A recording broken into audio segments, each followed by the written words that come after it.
The Project Gutenberg ebook of Alice's Adventures in Wonderland. This ebook is for the use of anyone anywhere in the United States and most other parts of the world at no cost and with almost no restrictions whatsoever. You may copy it, give it away or reuse it under the terms of the Project Gutenberg license included with this ebook or online at www.gutenberg.org.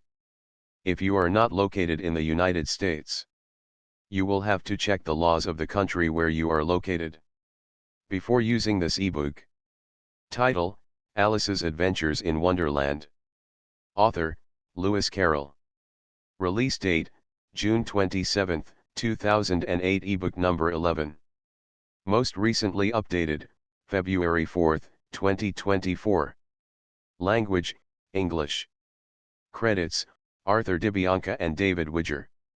Start of the Project Gutenberg ebook Alice's Adventures in Wonderland. Alice's Adventures in Wonderland. By Lewis Carroll. The Millennium Fulcrum Edition 3.0. Contents.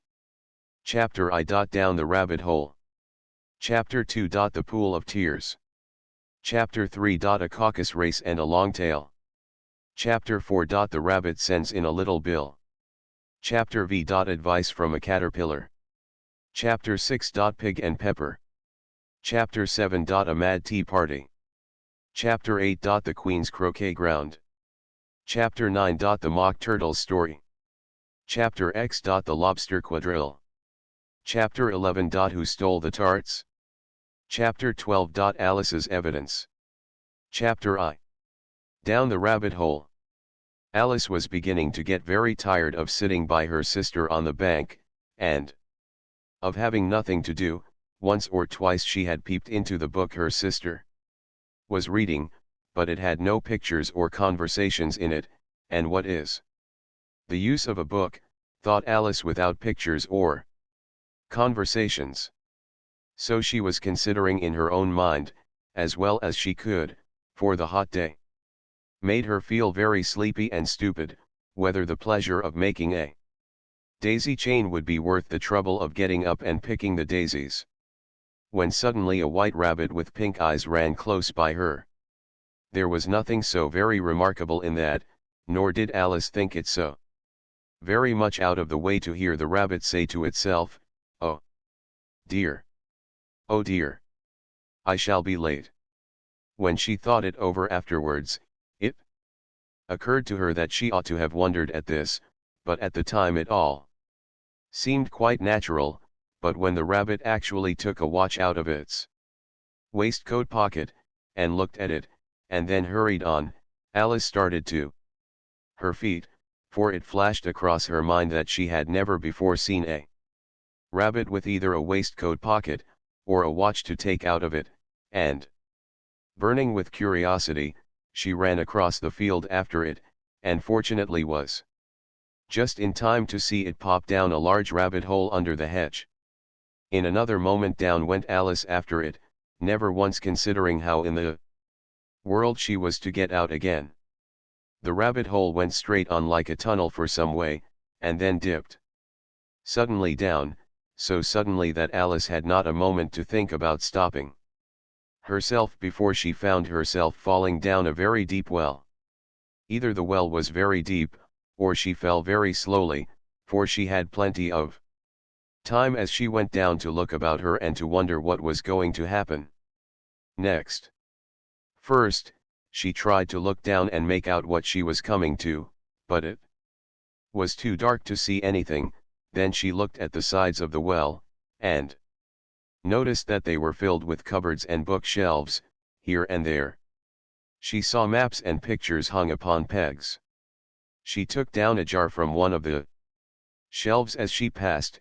It was labeled orange marmalade, but to her great disappointment it was empty. She did not like to drop the jar for fear of killing somebody underneath, so managed to put it into one of the cupboards as she fell past it. Well, thought Alice to herself, after such a fall as this, I shall think nothing of tumbling downstairs. How brave they'll all think me at home. Why, I wouldn't say anything about it, even if I fell off the top of the house. Which was very likely true. Down, down, down. Would the fall never come to an end? I wonder how many miles I've fallen by this time, she said aloud. I must be getting somewhere near the center of the earth. Let me see, that would be 4,000 miles down, I think, for, you see, Alice had learned several things of the sort in her lessons in the schoolroom, and though this was not a very good opportunity for showing off her knowledge, as there was no one to listen to her, still it was good practice to say it over. Yes, that's about the right distance, but then I wonder what latitude or longitude I've got to. Alice had no idea what latitude was, or longitude either, but thought they were nice grand words to say. Presently she began again. I wonder if I shall fall right through the earth.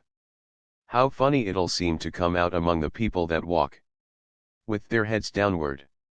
The antipathies, I think. She was rather glad there was no one listening, this time, as it didn't sound at all the right word, but I shall have to ask them what the name of the country is, you know. Please, ma'am, is this New Zealand? Or Australia? And she tried to curtsy as she spoke, fancy curtsying as you're falling through the air.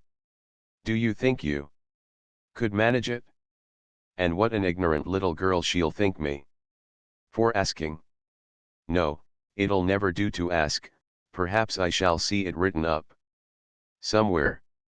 Down, down, down.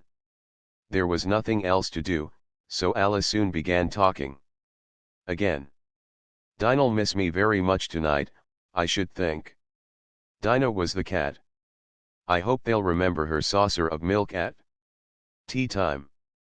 Dinah, my dear, I wish you were down here with me. There are no mice in the air, I'm afraid, but you might catch a bat, and that's very like a mouse, you know. But do cats eat bats, I wonder? And here Alice began to get rather sleepy, and went on saying to herself, in a dreamy sort of way, do cats eat bats? Do cats eat bats, and sometimes, do bats eat cats? For, you see, as she couldn't answer either question, it didn't much matter which way she put it. She felt that she was dozing off, and had just begun to dream that she was walking hand in hand with Dinah, and saying to her very earnestly, now, Dinah, tell me the truth, did you ever eat a bat, when suddenly, thump, thump, down she came upon a heap of sticks and dry leaves, and the fall was over. Alice was not a bit hurt, and she jumped up onto her feet in a moment.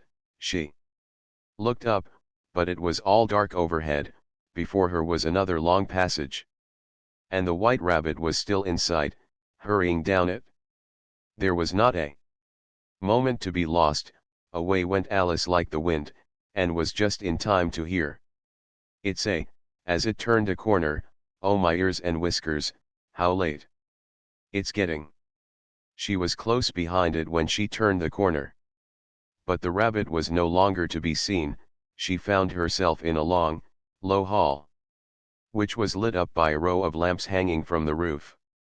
There were doors all round the hall, but they were all locked, and when Alice had been all the way down one side and up the other, trying every door, she walked sadly down the middle, wondering how she was ever to get out again. Suddenly she came upon a little three-legged table, all made of solid glass.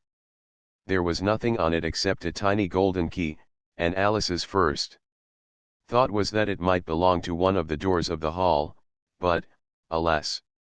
Either the locks were too large, or the key was too small, but at any rate it would not open any of them.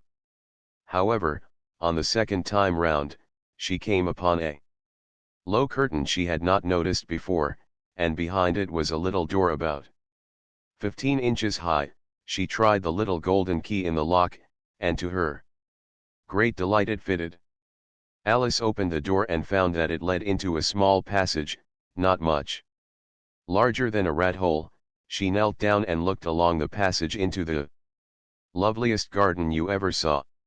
How she longed to get out of that dark hall, and wander about among those beds of bright flowers and those cool fountains, but she could not even get her head through the doorway, and even if my head would go through, thought poor Alice, it would be of very little use without my shoulders.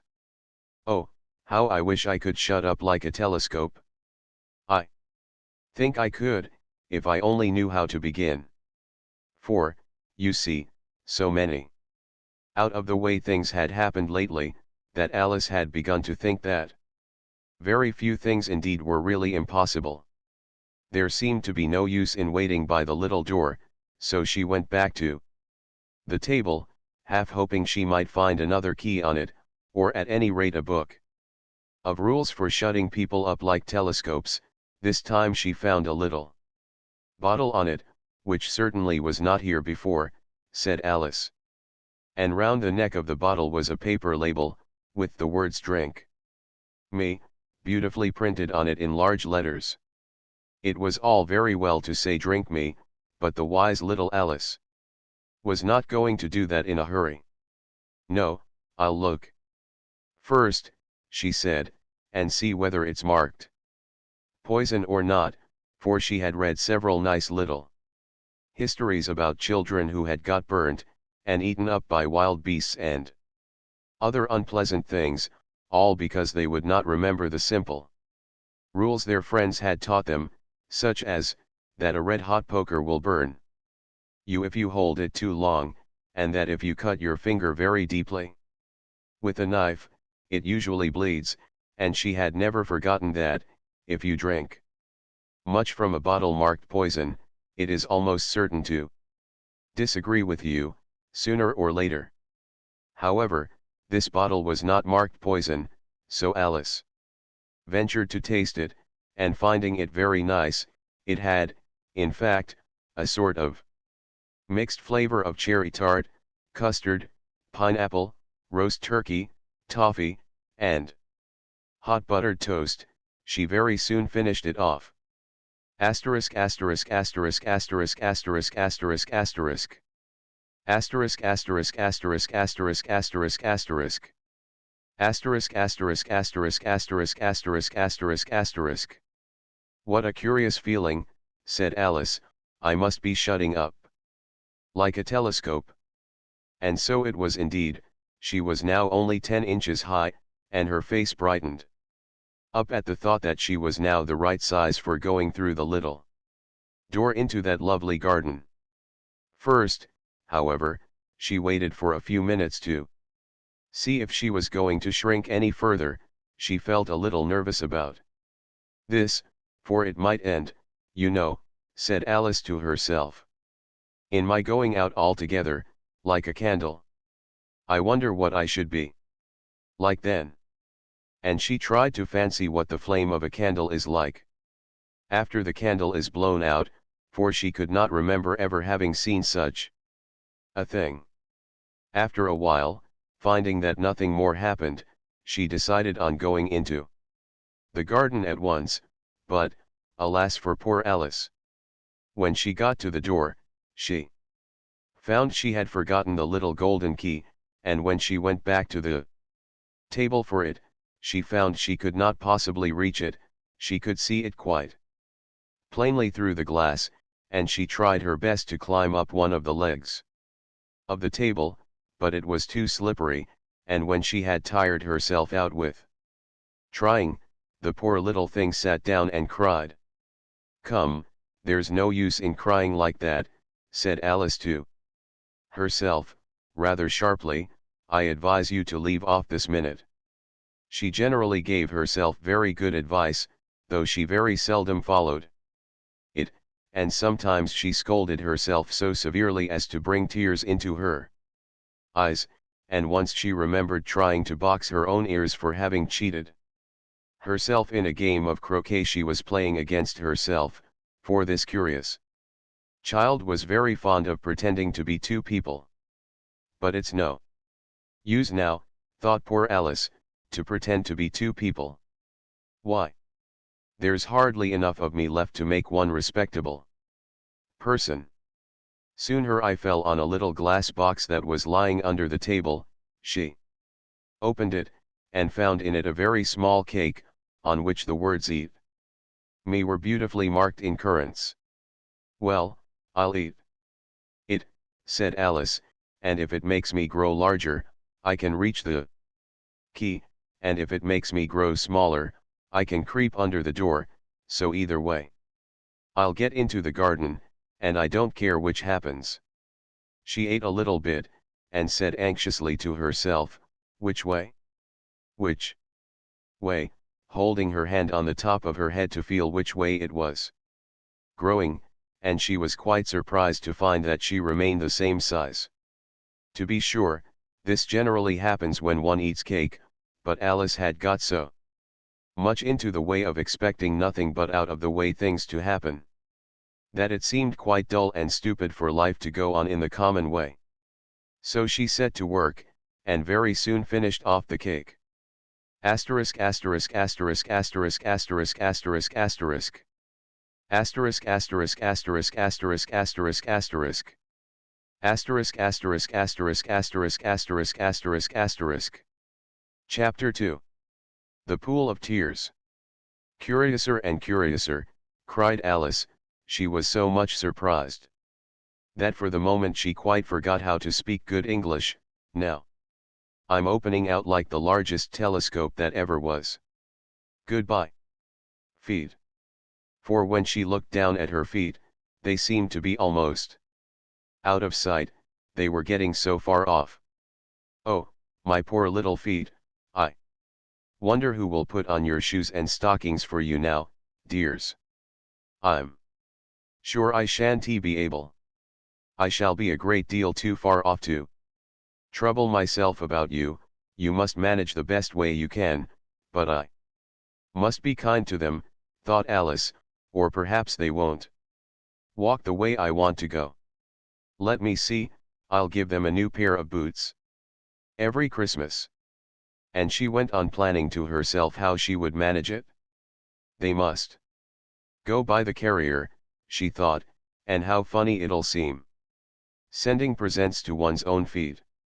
And how odd the directions will look. Alice's right foot, ESQ. Hearthrug. Near the fender. With Alice's love. Oh dear, what nonsense I'm talking." Just then her head struck against the roof of the hall. In fact she was now more than 9 feet high, and she at once took up the little golden key and hurried off to the garden door. Poor Alice! It was as much as she could do, lying down on one side, to look through into the garden with one eye, but to get through was more hopeless than ever. She sat down and began to cry again. "You ought to be ashamed of yourself," said Alice. "A great girl like you, she might well say this, to go on crying in this way. Stop this moment, I tell you." But she went on all the same, shedding gallons of tears, until there was a large pool all round her, about 4 inches deep and reaching half down the hall. After a time she heard a little pattering of feet in the distance, and she hastily dried her eyes to see what was coming. It was the White Rabbit. Returning, splendidly dressed, with a pair of white kid gloves in one hand and a large fan in the other, he came trotting along in a great hurry, muttering to himself as he came, "Oh, the Duchess, the Duchess. Oh, won't she be savage if I've kept her waiting." Alice felt so desperate that she was ready to ask help of anyone, so, when the rabbit came near her, she began in a low, timid voice, "If you please, sir." The rabbit started violently, dropped the white kid gloves and the fan, and scurried away into the darkness as hard as he could go. Alice took up the fan and gloves, and, as the hall was very hot, she kept Fanning herself all the time she went on talking, dear, dear. How queer. Everything is today. And yesterday things went on just as usual. I wonder if I been changed in the night? Let me think, was I the same when I got up this morning? I almost think I can remember feeling a little different.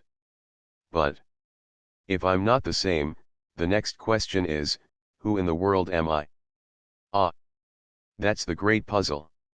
And she began thinking over all the children she knew that were of the same age as herself, to see if she could have been changed for any of them.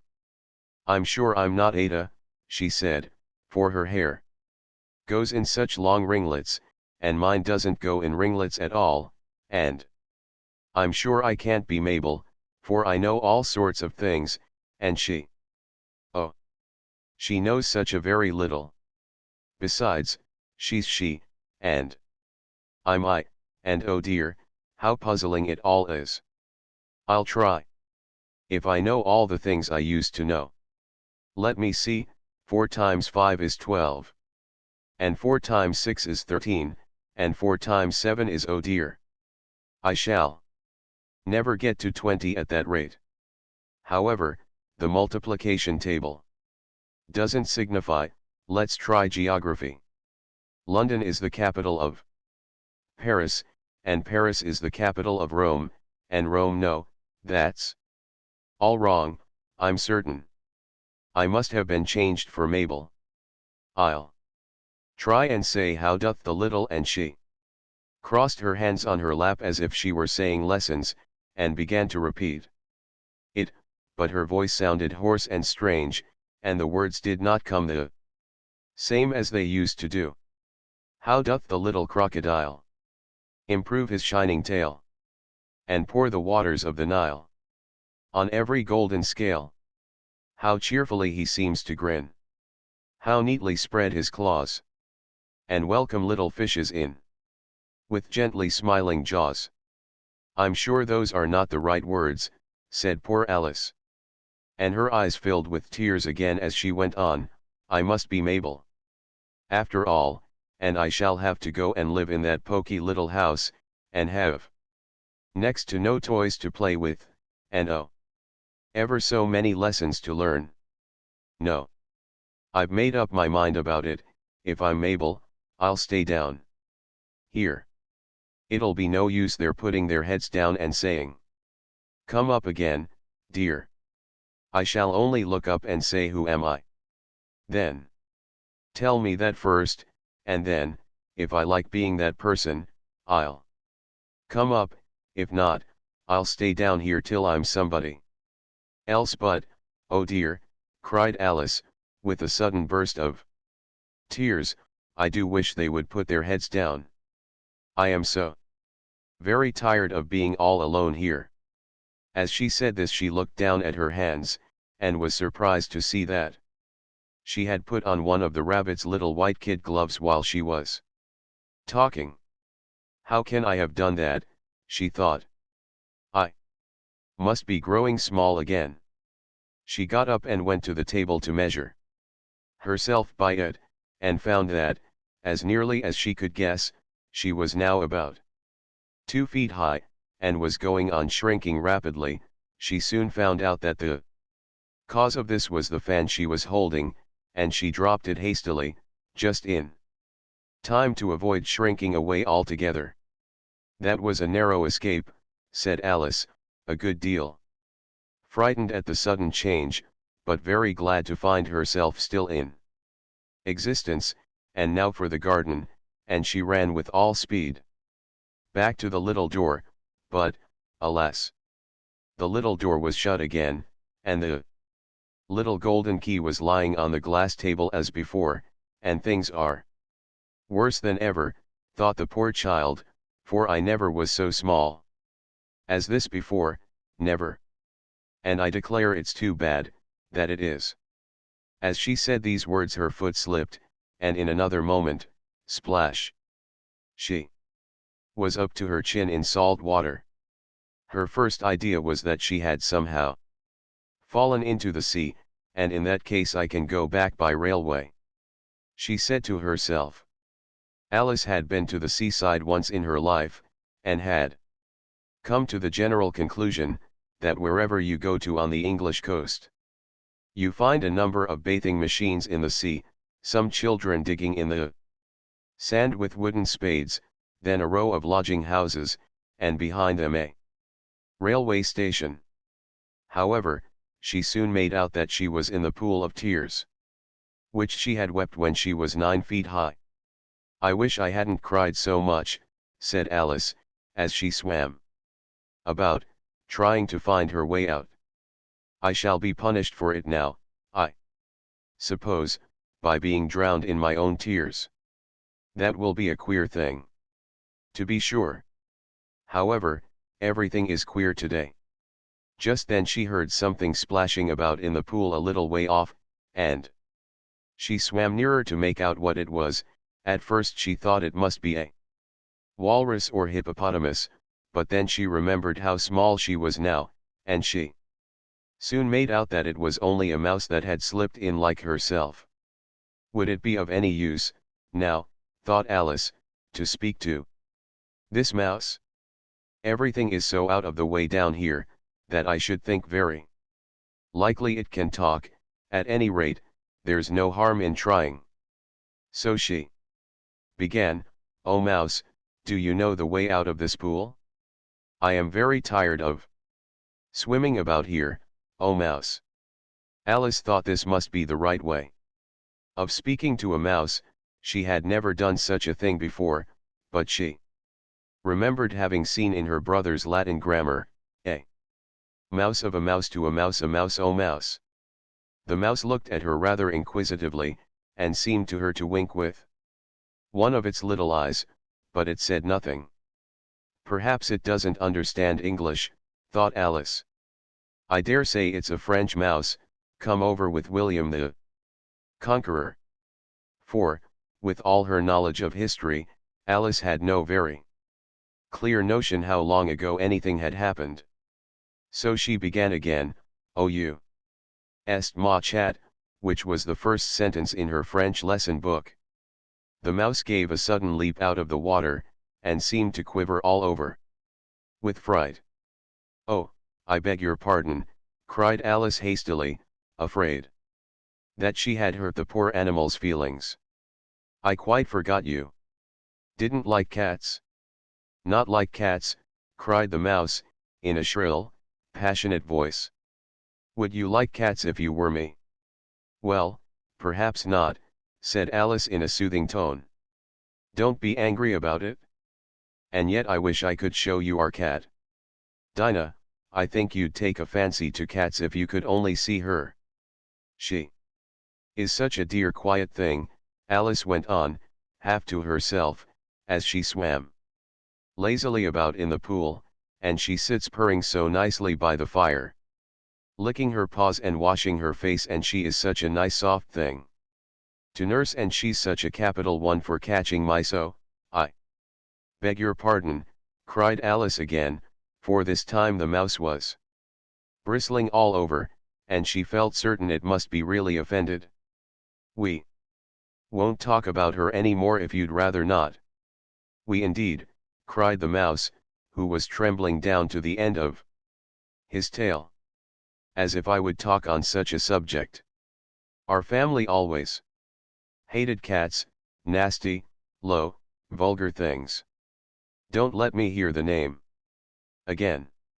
"I won't indeed," said Alice, in a great hurry to change the subject of conversation. Are you fond of dogs?" The mouse did not answer, so Alice went on eagerly, "There is such a nice little dog near our house I should like to show you. A little bright-eyed terrier, you know, with such long curly brown hair. And it'll fetch things when you throw them, and it'll sit up and beg for its dinner, and all sorts of things I can't remember half of them, and it belongs to a farmer, you know, and he says it's so useful, it's worth £100. He says it kills all the rats. And oh dear, cried Alice in a sorrowful tone, "I'm afraid I've offended it again." For the mouse was swimming away from her as hard as it could go, and making quite a commotion in the pool as it went. So she called softly after it, "Mouse dear, do come back again, and we won't talk about cats or dogs either, if you don't like them." When the mouse heard this, it turned round and swam slowly back to her.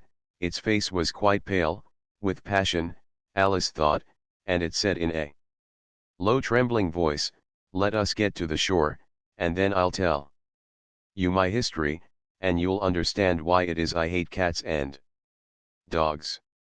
It was high time to go, for the pool was getting quite crowded with the birds and animals that had fallen into it. There were a duck and a dodo, a lory and an eaglet, and several other curious creatures. Alice led the way, and the whole party swam to the shore. Chapter 3. A Caucus Race and a Long Tail. They were indeed a queer-looking party that assembled on the bank, the birds with draggled feathers, the animals with their fur clinging close to them, and all dripping wet, cross, and uncomfortable. The first question of course was, how to get dry again. They had a consultation about this, and after a few minutes it seemed quite natural to Alice to find herself talking familiarly with them, as if she had known them all her life. Indeed, she had quite a long argument with the lory, who at last turned sulky, and would only say, "I am older than you, and must know better." And this Alice would not allow without knowing how old it was, and, as the lory positively refused to tell its age, there was no more to be said. At last the mouse, who seemed to be a person of authority among them, called out, "Sit down, all of you, and listen to me. I'll soon make you dry enough." They all sat down at once, in a large ring, with the mouse in the middle. Alice kept her eyes anxiously fixed on it, for she felt sure she would catch a bad cold if she did not get dry very soon. "Ahem," said the mouse with an important air, "are you all ready? This is the driest thing I know. Silence all round, if you please." William the Conqueror, whose cause was favored by the Pope, was soon submitted to by the English, who wanted leaders, and had been of late much accustomed to usurpation and conquest. Edwin and Morcar, the Earls of Mercia and Northumbria. "Ugh," said the lory, with a shiver. "I beg your pardon," said the mouse, frowning, but very politely. "Did you speak?" "Not I," said the lory hastily. "I thought you did," said the mouse. "I proceed." Edwin and Morcar, the Earls of Mercia and Northumbria, declared for him. And even Stigand, the patriotic Archbishop of Canterbury, found it advisable. "Found what?" said the duck. "Found it," the mouse replied rather crossly, "of course you know what it means." "I know what it means well enough. When I find a thing," said the duck, "it's generally a frog or a worm. The question is, what did the Archbishop find?" The mouse did not notice this question, but hurriedly went on. "Found it advisable to go with Edgar Atheling to meet William and offer him the crown. William's conduct at first was moderate. But the insolence of his Normans. How are you getting on now, my dear?" it continued, turning to Alice as it spoke.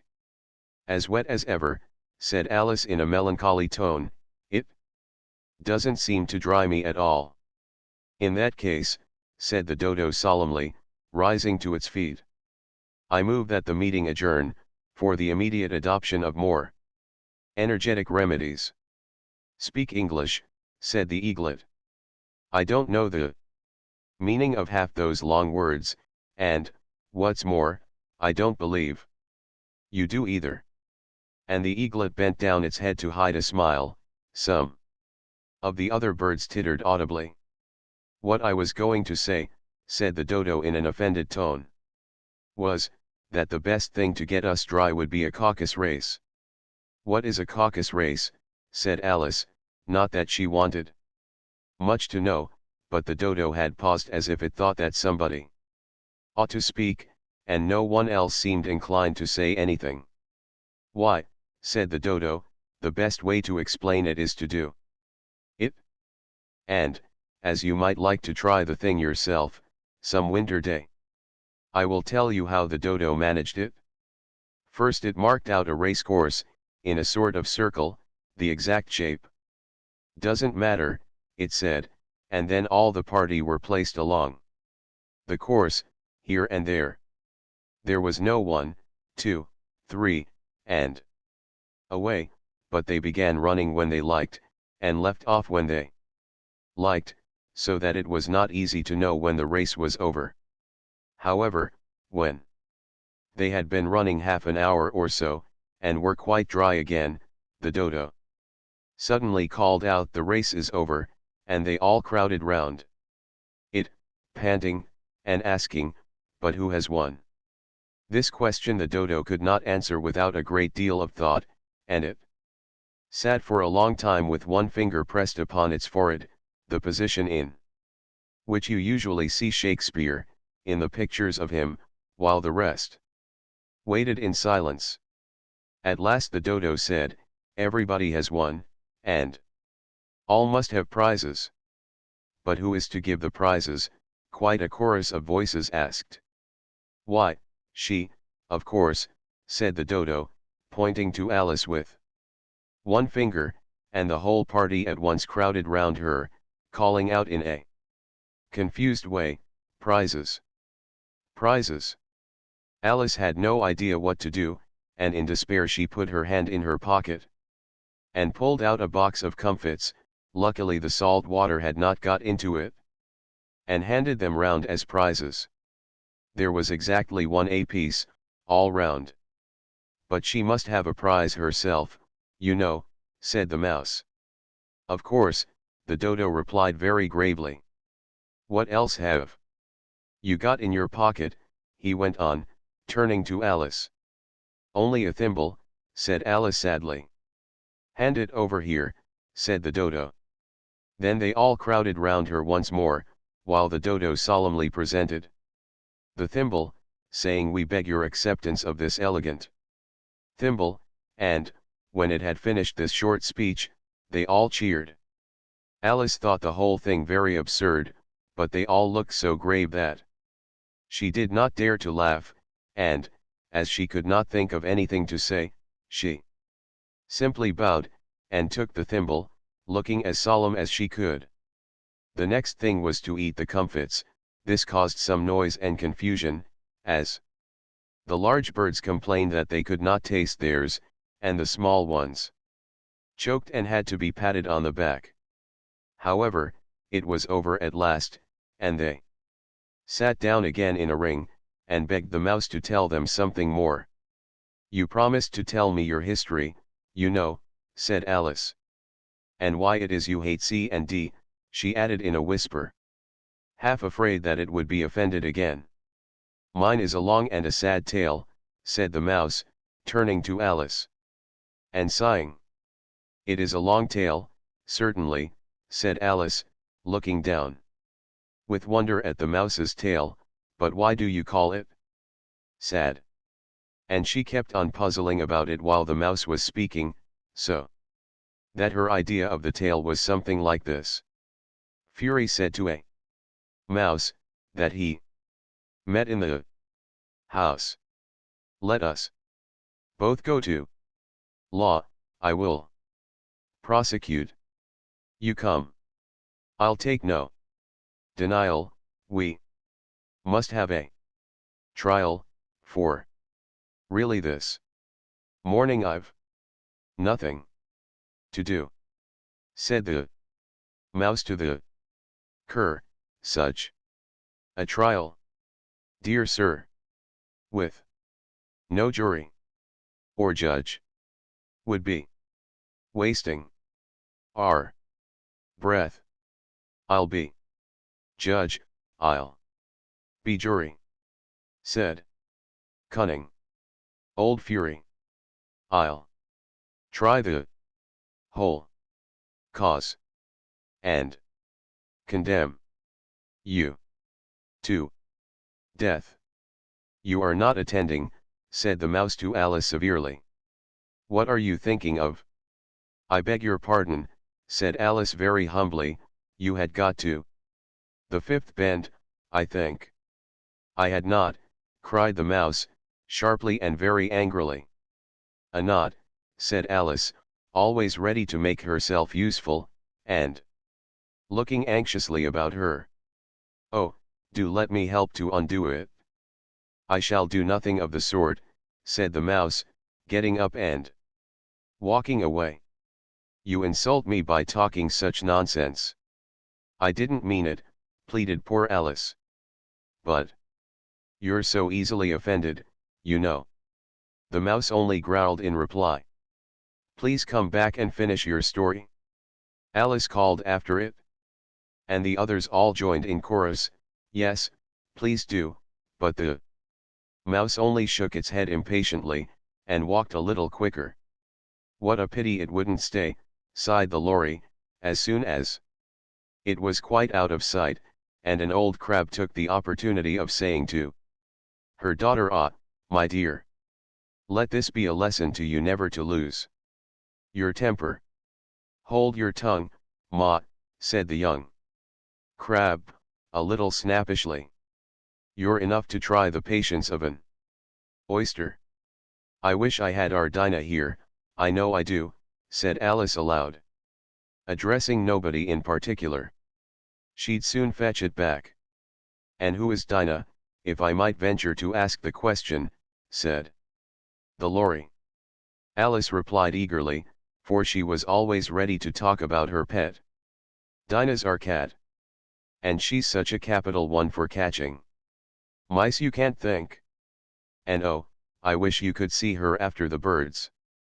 Why, she'll eat a little bird as soon as look at it. This speech caused a remarkable sensation among the party. Some of the birds hurried off at once.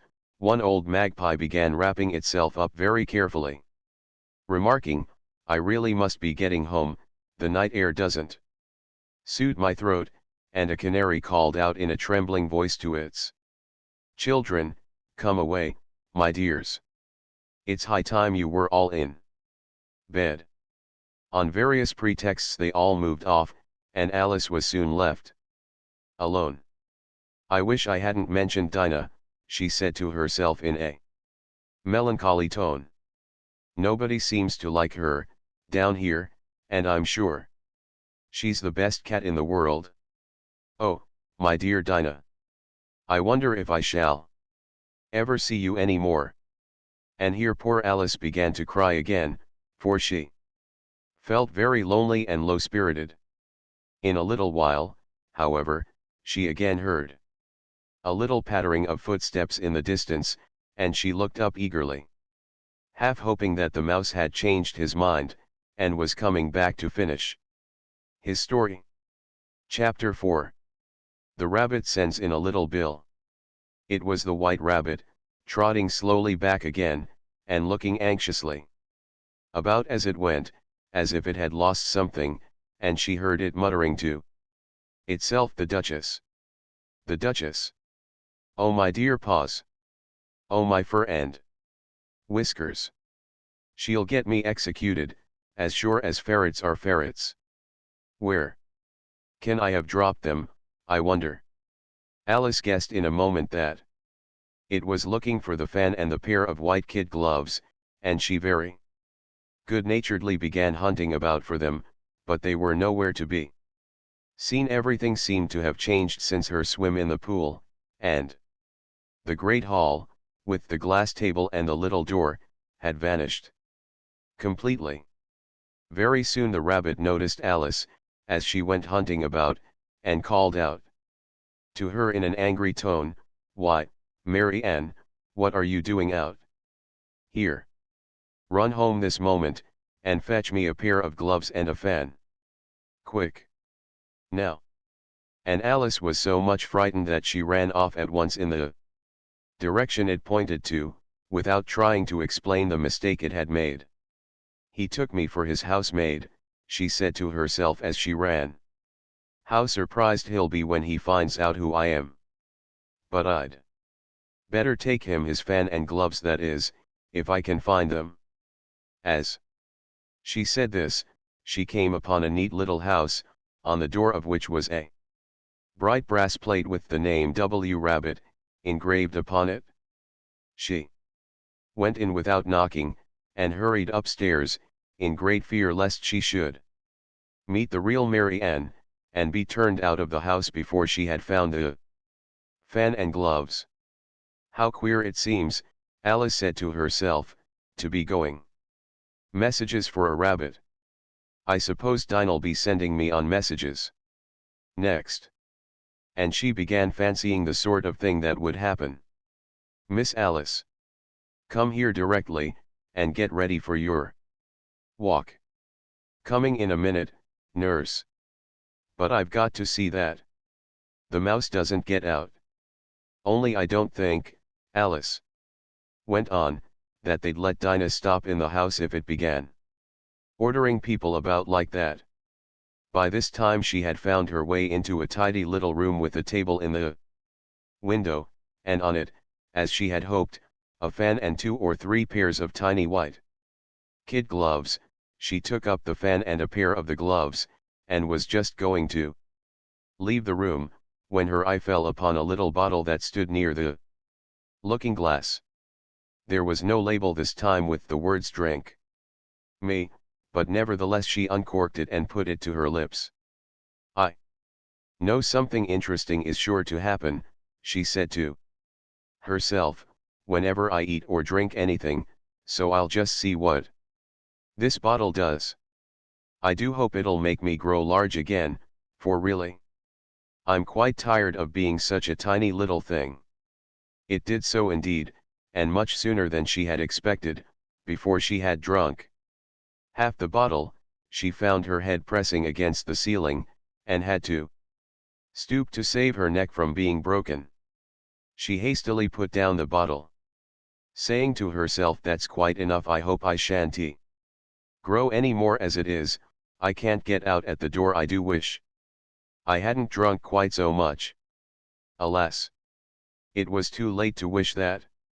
She went on growing, and very soon had to kneel down on the floor.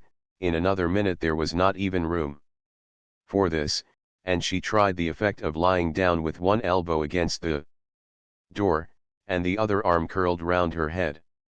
Still she went on growing, and, as a last resource, she put one arm out of the window, and one foot up the chimney, and said to herself, "Now I can do no more, whatever happens.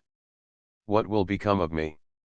Luckily for Alice, the little magic bottle had now had its full effect, and she grew no larger. Still it was very uncomfortable, and, as there seemed to be no sort of chance of her ever getting out of the room again, no wonder she felt unhappy. It was much pleasanter at home, thought poor Alice, when one wasn't always growing larger and smaller, and being ordered about by mice and rabbits. "I almost wish I hadn't gone down that rabbit hole, and yet it's rather curious, you know, this sort of life. I do wonder what can have happened to me. When I used to read fairy tales, I fancied that kind of thing never happened, and now here I am in the middle of one. There ought to be a book written about me. That there ought. And when I grow up, I'll write one, but I'm grown up now," she added in a sorrowful tone. "At least there's no room to grow up any more here. But then," thought Alice, "shall I never get any older than I am now? That'll be a comfort, one way never to be an old woman, but then always to have lessons to learn. Oh, I shouldn't like that." "Oh, you foolish Alice," she answered herself. "How can you learn lessons in here? Why, there's hardly room for you, and no room at all for any lesson books. And so she went on, taking first one side and then the other, and making quite a conversation of it all together, but after a few minutes she heard a voice outside, and stopped to listen. "Mary Ann. Mary Ann," said the voice. "Fetch me my gloves. This moment." Then came a little pattering of feet on the stairs. Alice knew it was the rabbit coming to look for her, and she trembled till she shook the house, quite forgetting that she was now about 1,000 times as large as the rabbit, and had no reason to be afraid of it. Presently the rabbit came up to the door, and tried to open it, but, as the door opened inwards, and Alice's elbow was pressed hard against it, that attempt proved a failure. Alice heard it say to itself, "Then I'll go round and get in at the window." "That you won't," thought Alice, and, after waiting till she fancied she heard the rabbit just under the window, she suddenly spread out her hand, and made a snatch in the air.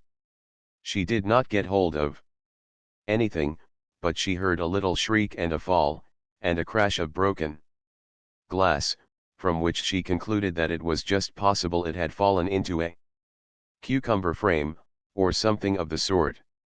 Next came an angry voice, the rabbit's: "Pat! Pat! Where are you?" And then a voice she had never heard before: "Sure then. I'm here. Digging for apples, your honor." "Digging for apples, indeed," said the rabbit angrily. "Here. Come and help me out of this." Sounds of more broken glass. "Now tell me, Pat, what's that in the window?" "Sure, it's an arm, your honor." He pronounced it. "Arum. An arm, you goose. Who ever saw one that size? Why, it fills the whole window." "Sure, it does, your honor, but it's an arm for all that."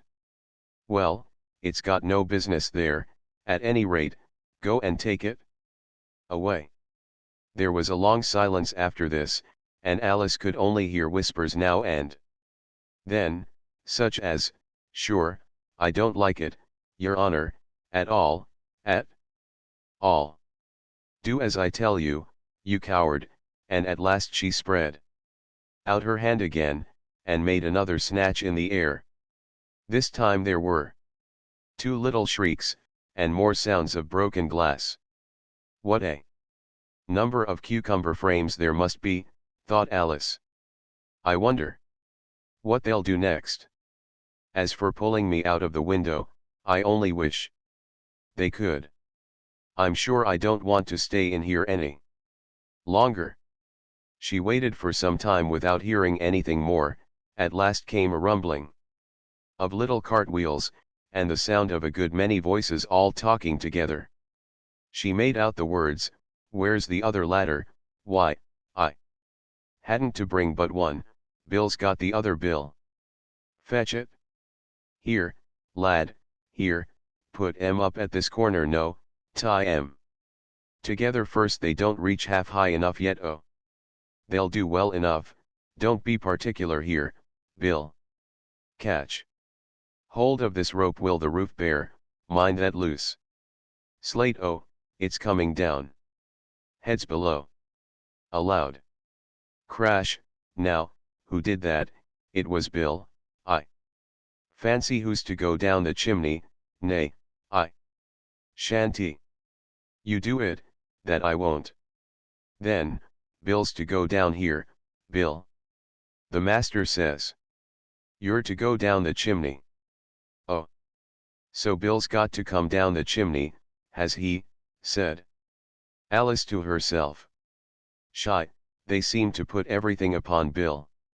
I wouldn't be in Bill's place for a good deal. This fireplace is narrow, to be sure, but I think I can kick a little." She drew her foot as far down the chimney as she could, and waited till she heard a little animal, she couldn't guess of what sort it was, scratching and scrambling about in the chimney close above her. Then, saying to herself, "This is Bill." She gave one sharp kick, and waited to see what would happen next. The first thing she heard was a general chorus of "There goes Bill," then the rabbit's voice along, "Catch him, you by the hedge," then silence, and then another confusion of voices. "Hold up his head, Brandy, now don't choke him. How was it, old fellow? What happened to you? Tell us all about it." Last came a little feeble, squeaking voice. "That's Bill," thought Alice. "Well, I hardly know no more, thank ye. I'm better now, but I'm a deal too flustered to tell you all I know is, something comes at me like a jack in the box, and up I goes like a skyrocket." "So you did, old fellow," said the others.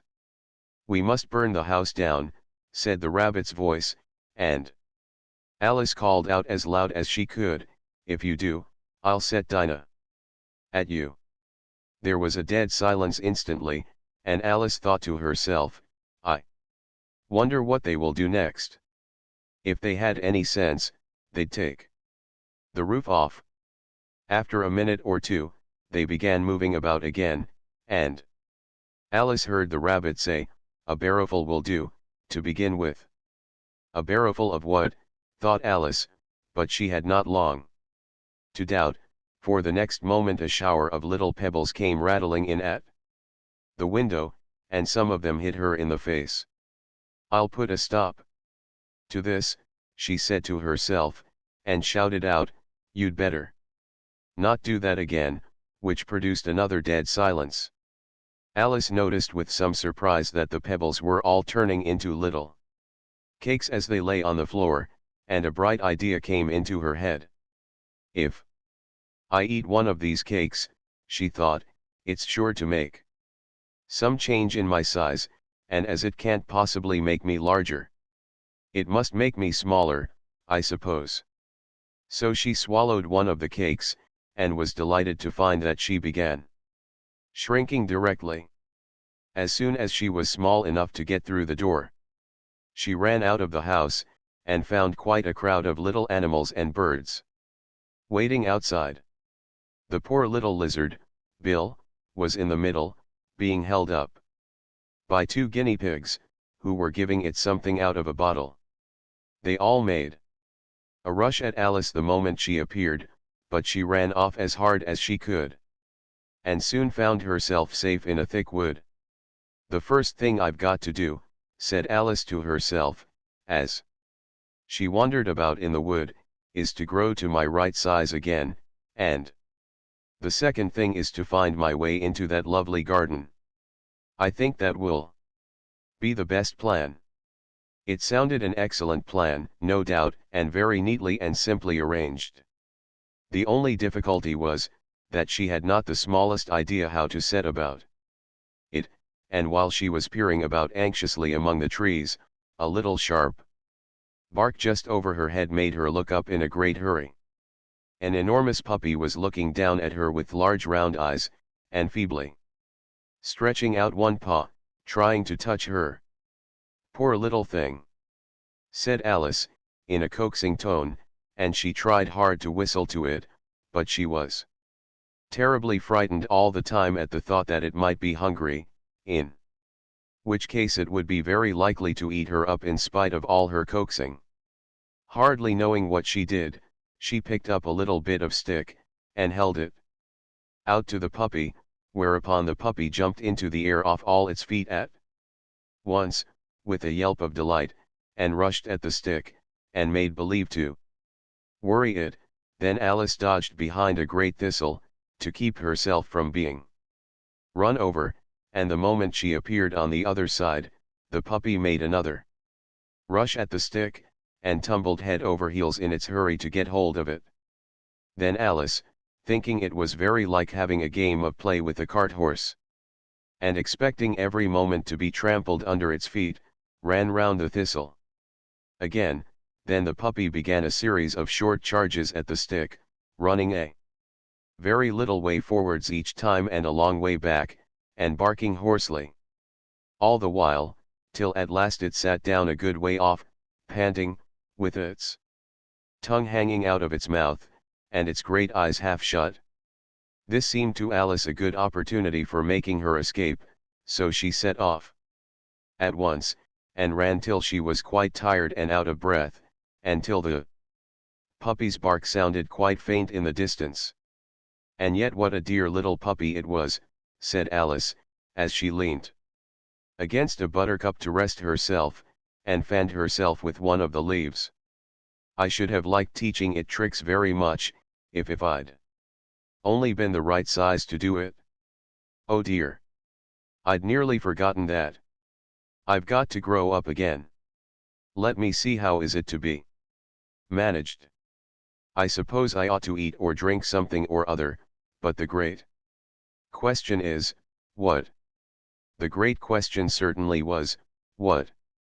Alice looked all round her at the flowers and the blades of grass, but she did not see anything that looked like the right thing to eat or drink under the circumstances.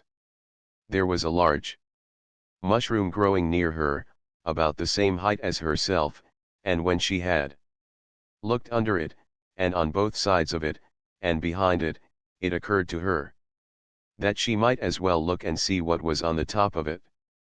She stretched herself up on tiptoe, and peeped over the edge of the mushroom. And her eyes immediately met those of a large blue caterpillar, that was sitting on the top with its arms folded, quietly smoking a long hookah, and taking not the smallest notice of her or of anything else. Chapter V. Advice from a Caterpillar. The caterpillar and Alice looked at each other for some time in silence.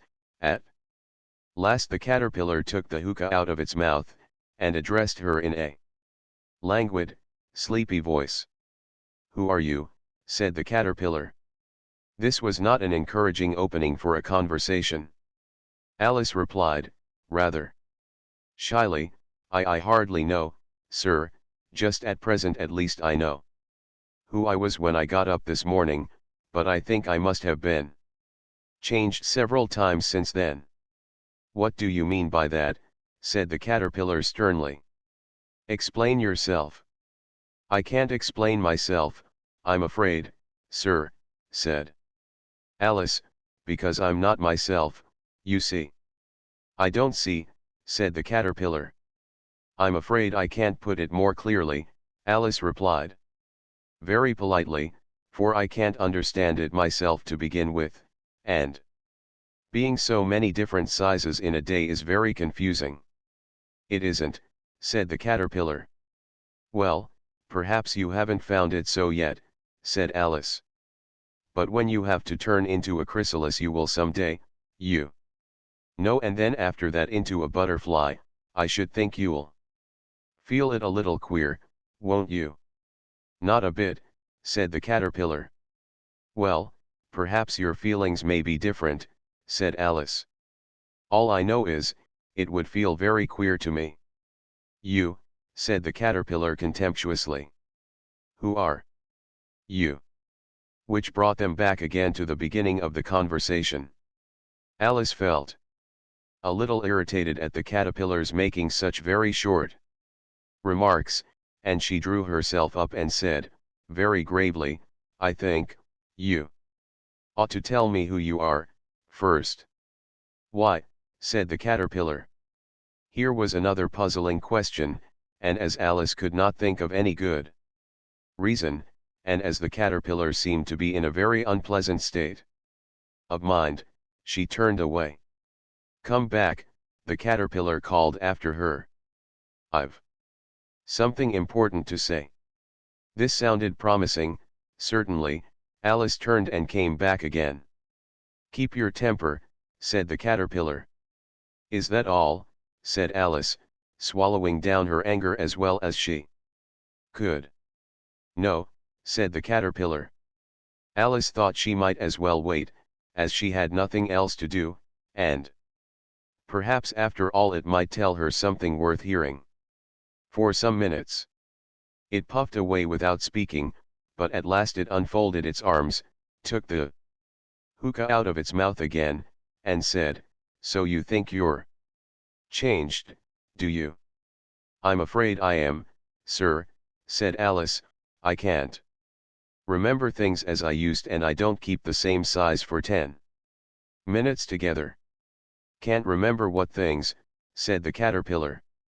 Well, I've tried to say how doth the little busy bee, but it all came different. Alice replied in a very melancholy voice. Repeat, you are old, Father William, said the caterpillar. Alice folded her hands, and began. You are old, Father William, the young man said. And your hair has become very white. And yet you incessantly stand on your head. Do you think, at your age, it is right? In my youth, Father William replied to his son. I feared it might injure the brain. But, now that I'm perfectly sure I have none, why, I do it again and again. You are old, said the youth, as I mentioned before, and have grown most uncommonly fat. Yet you turned a back somersault in at the door. Pray, what is the reason of that? In my youth, said the sage, as he shook his grey locks, I kept all my limbs very supple. By the use of this ointment 1 shilling the box.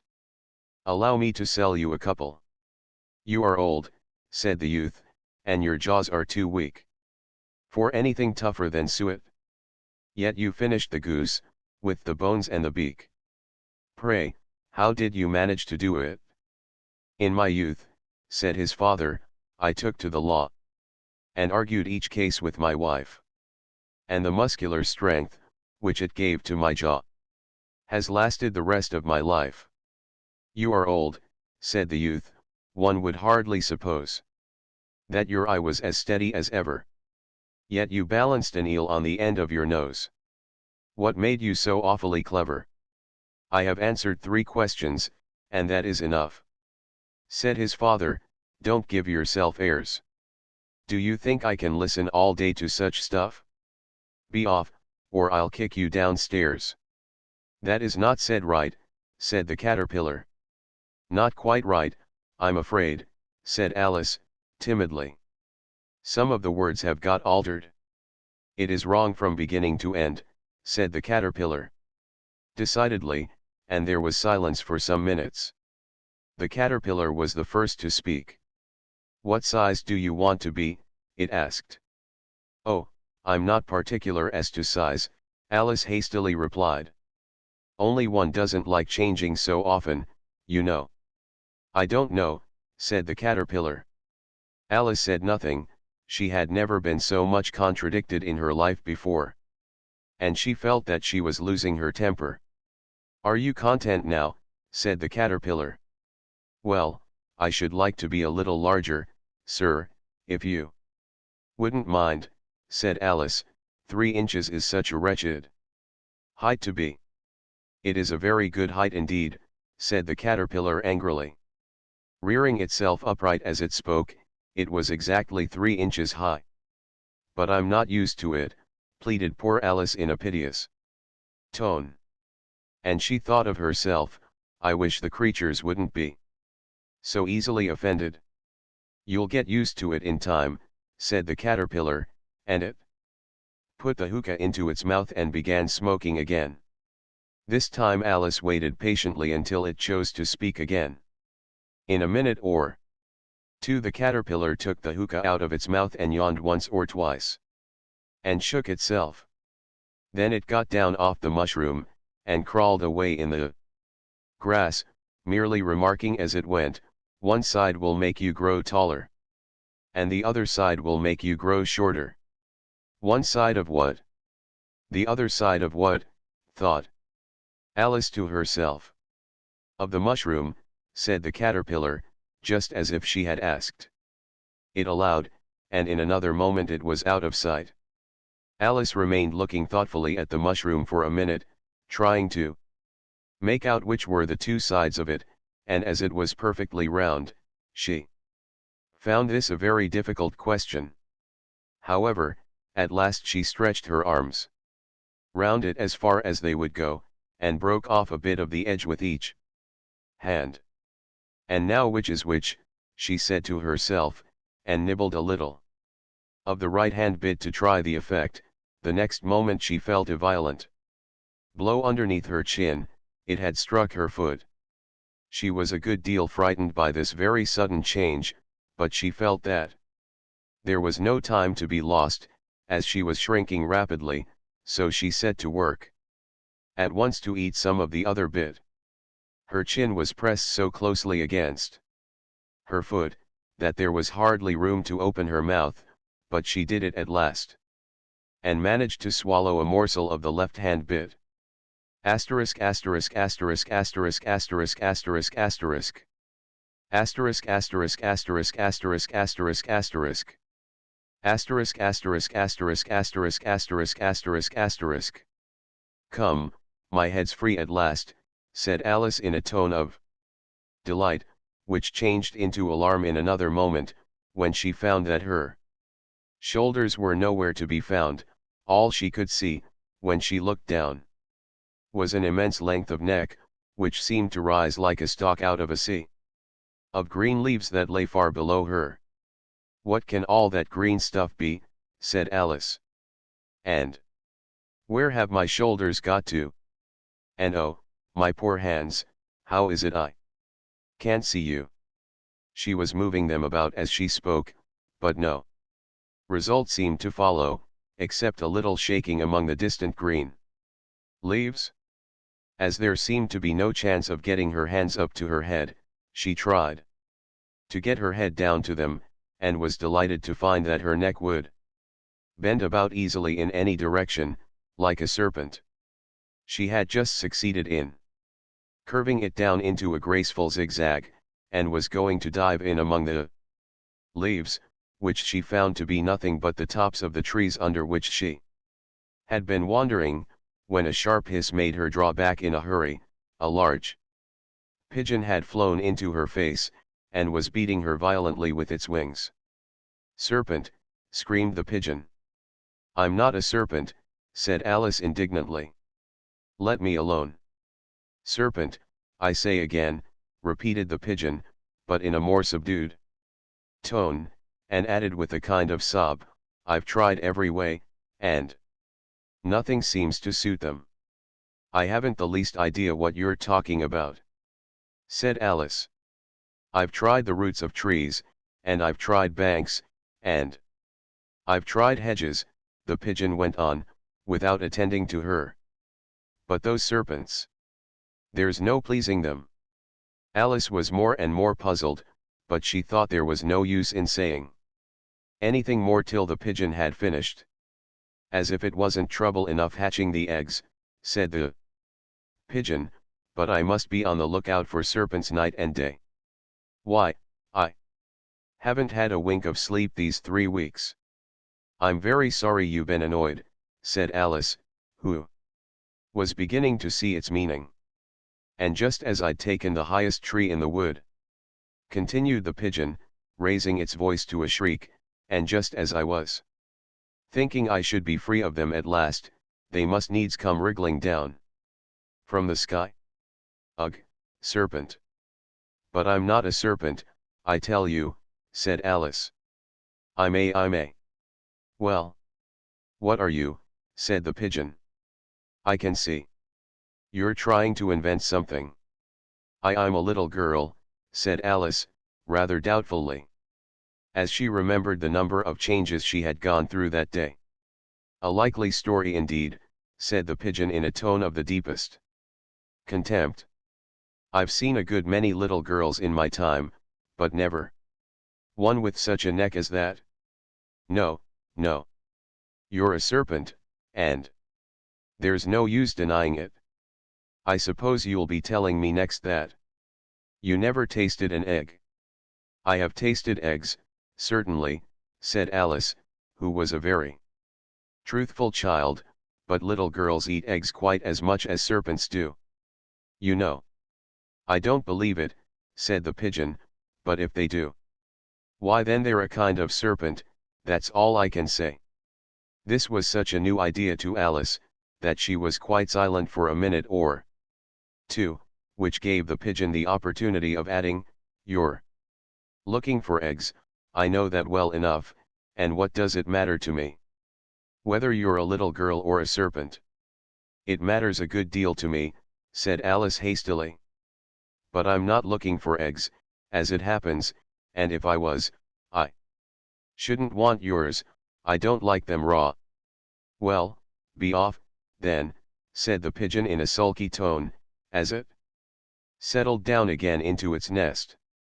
Alice crouched down among the trees as well as she could, for her neck kept getting entangled among the branches, and every now and then she had to stop and untwist it.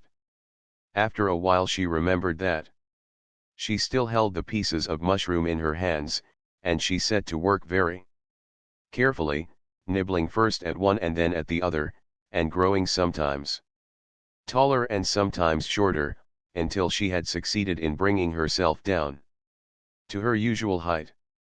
It was so long since she had been anything near the right size, that it felt quite strange at first, but she got used to it in a few minutes, and began talking to herself, as usual.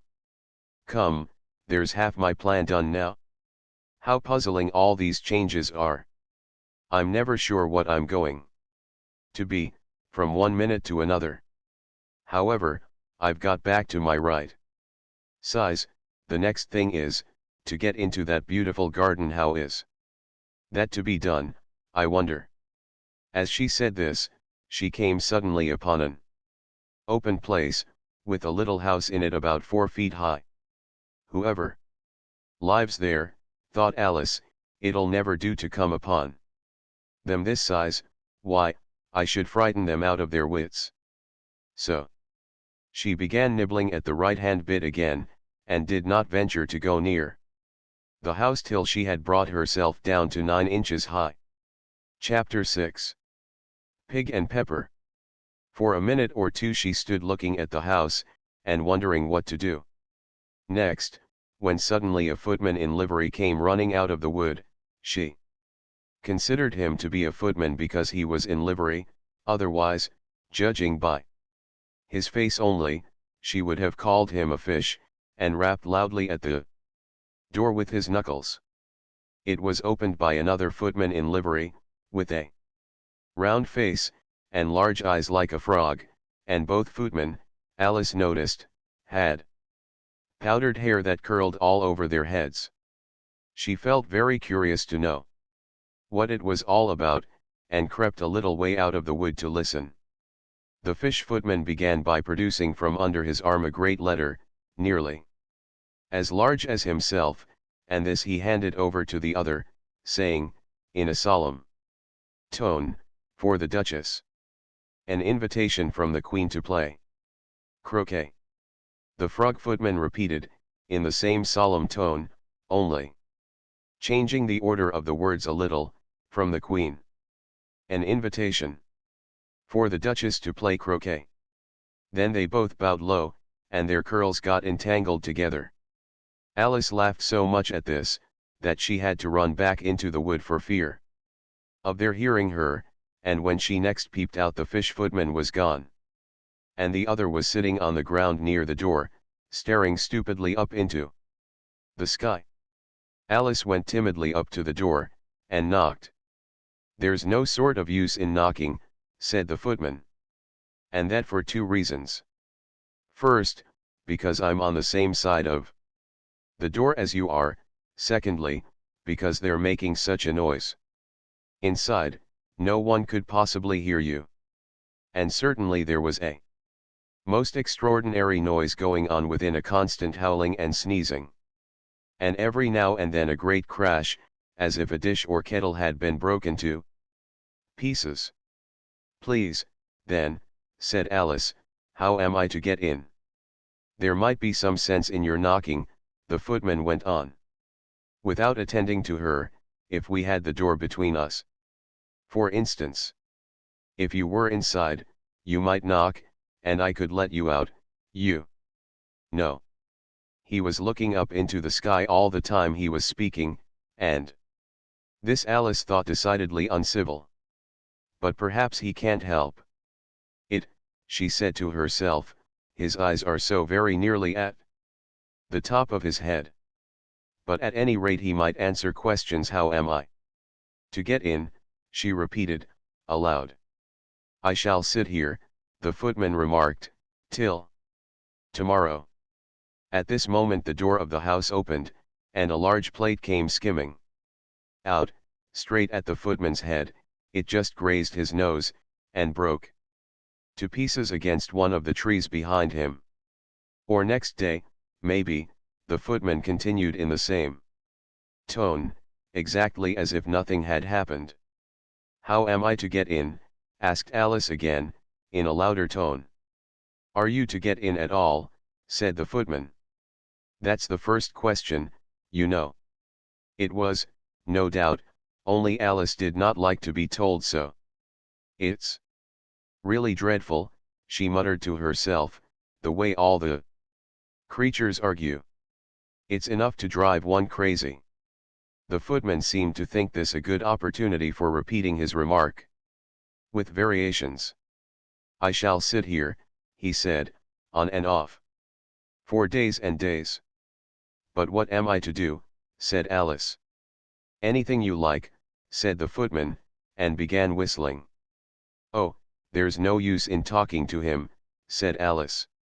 Desperately, he's perfectly idiotic.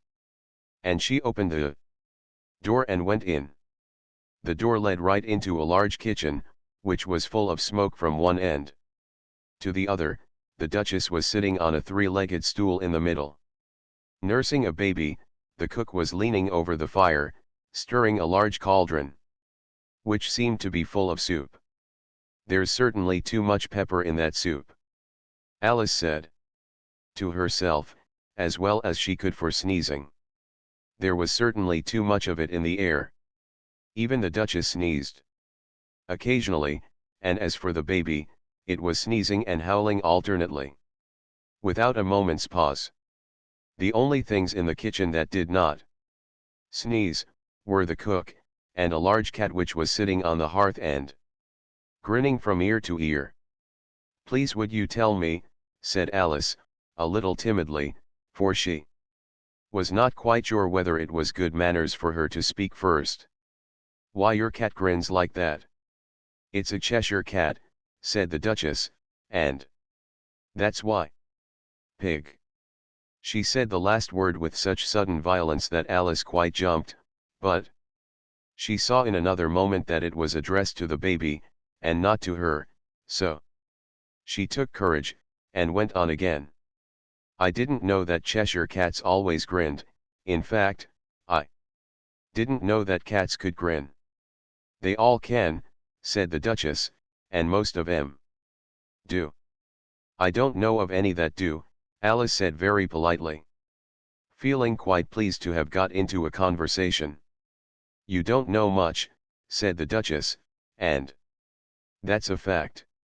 Alice did not at all like the tone of this remark, and thought it would be as well to introduce some other subject of conversation. While she was trying to fix on one, the cook took the cauldron of soup off the fire, and at once set to work throwing everything within her reach at the Duchess and the baby. The fire irons came first, then followed a shower of saucepans, plates, and dishes. The Duchess took no notice of them even when they hit her, and the baby was howling so much already, that it was quite impossible to say whether the blows hurt it or not. Oh, please mind what you're doing, cried Alice, jumping up and down in an agony of terror. Oh, there goes his precious nose, as an unusually large saucepan flew close by it, and very nearly carried it off. If everybody minded their own business, the Duchess said in a hoarse growl, the world would go round a deal faster than it does. Which would not be an advantage, said Alice, who felt very glad to get an opportunity of showing off a little of her knowledge. Just think of what work it would make with the day and night. You see, the earth takes 24 hours to turn round on its axis. Talking of axes, said the Duchess, chop off her head. Alice glanced rather anxiously at the cook, to see if she meant to take the hint, but the cook was busily stirring the soup, and seemed not to be listening, so she went on again, 24 hours, I think, or is it 12? I. Oh, don't bother me, said the Duchess, I never could abide figures. And with that she began nursing her child. Again, singing a sort of lullaby to it as she did so, and giving it a violent shake at the end of every line. Speak roughly to your little boy, and beat him when he sneezes. He only does it to annoy, because he knows it teases. Chorus. In which the cook and the baby joined. Wow, wow, wow. While the Duchess sang the second verse of the song, she kept tossing the baby violently up and down, and the poor little thing howled so, that Alice could hardly hear the words. I speak severely to my boy. I beat him when he sneezes. For he can thoroughly enjoy the pepper when he pleases. Chorus. Wow, wow, wow. Here, you may nurse it a bit, if you like, the Duchess said to Alice, flinging the baby at her as she spoke. I must go and get ready to play croquet with the Queen, and she hurried out of the room. The cook threw a frying pan after her as she went out, but it just missed her. Alice caught the baby with some difficulty, as it was a queer-shaped little creature, and held out its arms and legs in all directions, just like a starfish, thought Alice. The poor little thing was snorting like a steam engine when she caught it, and kept doubling itself up and straightening itself out again, so that altogether, for the first minute or two, it was as much as she could do to hold it. As soon as she had made out the proper way of nursing it, which was to twist it up into a sort of knot, and then keep tight hold of its right ear and left foot, so as to prevent its undoing itself, she carried it out into the open air. If I don't take this child away with me, thought Alice, they're sure to kill it in a day or two, wouldn't it? Be murder to leave it behind. She said the last words out loud, and the little thing grunted in reply. It had left off sneezing by this time. Don't grunt, said Alice, that's not at all a proper way of expressing yourself. The baby grunted again, and Alice looked very anxiously into its face to see what was the matter with it. There could be no doubt that it had a very turn-up nose, much more like a snout than a real nose, also its eyes were getting extremely small for a baby. Altogether Alice did not like the look of the thing at all. But perhaps it was only sobbing, she thought, and looked into its eyes again, to see if there were any tears. No, there were no tears.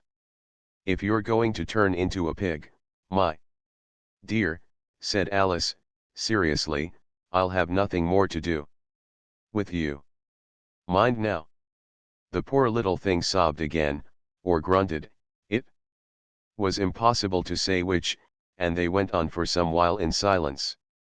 Alice was just beginning to think to herself, now, what am I to do with this creature when I get it home, when it grunted again, so violently that she looked down into its face in some alarm.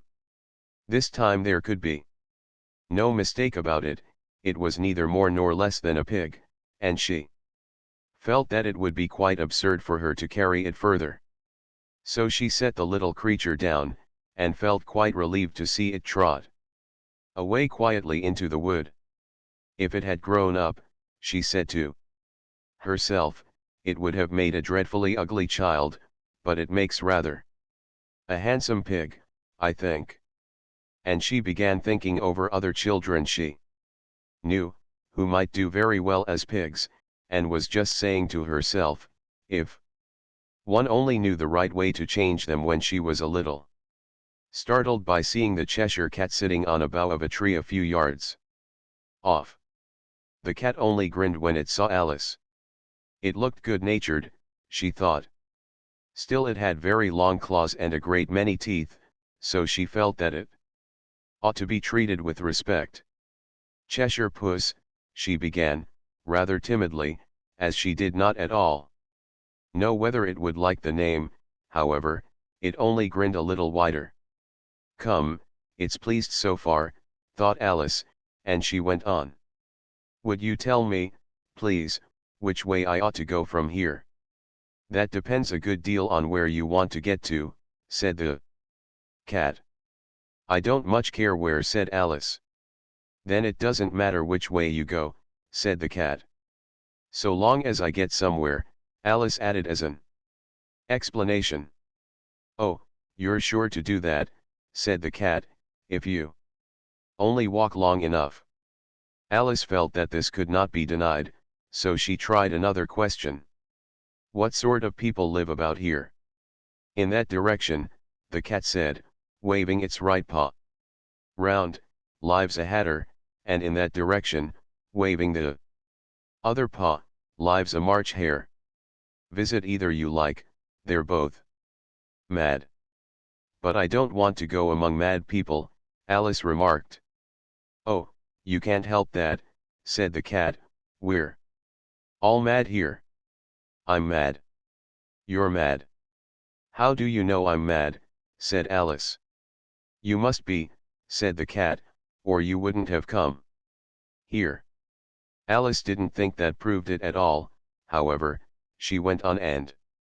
How do you know that you're mad? To begin with, said the cat, a dog's not mad. You grant that? I suppose so, said Alice. Well, then, the cat went on, you see, a dog growls when it's angry, and wags its tail when it's pleased. Now I growl when I'm pleased, and wag my tail when I'm angry. Therefore, I'm mad. I call it purring, not growling, said Alice. Call it what you like, said the cat. Do you play croquet with the Queen today? I should like it very much, said Alice, but I haven't been invited yet. You'll see me there, said the cat, and vanished. Alice was not much surprised at this, she was getting so used to queer things happening.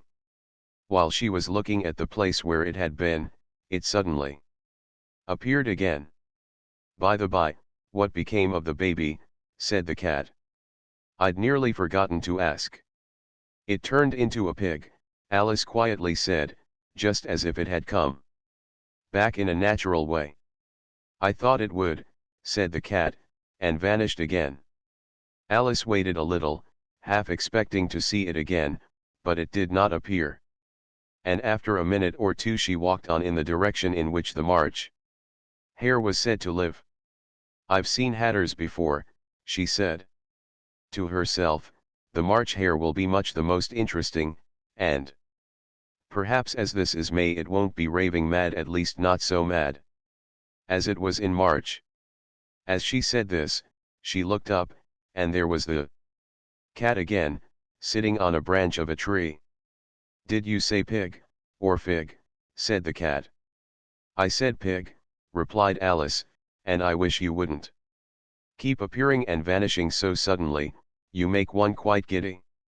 All right, said the cat, and this time it vanished quite slowly, beginning with the end of the tail, and ending with the grin, which remained some time after the rest of it had gone. Well, I've often seen a cat without a grin, thought Alice. But a grin without a cat?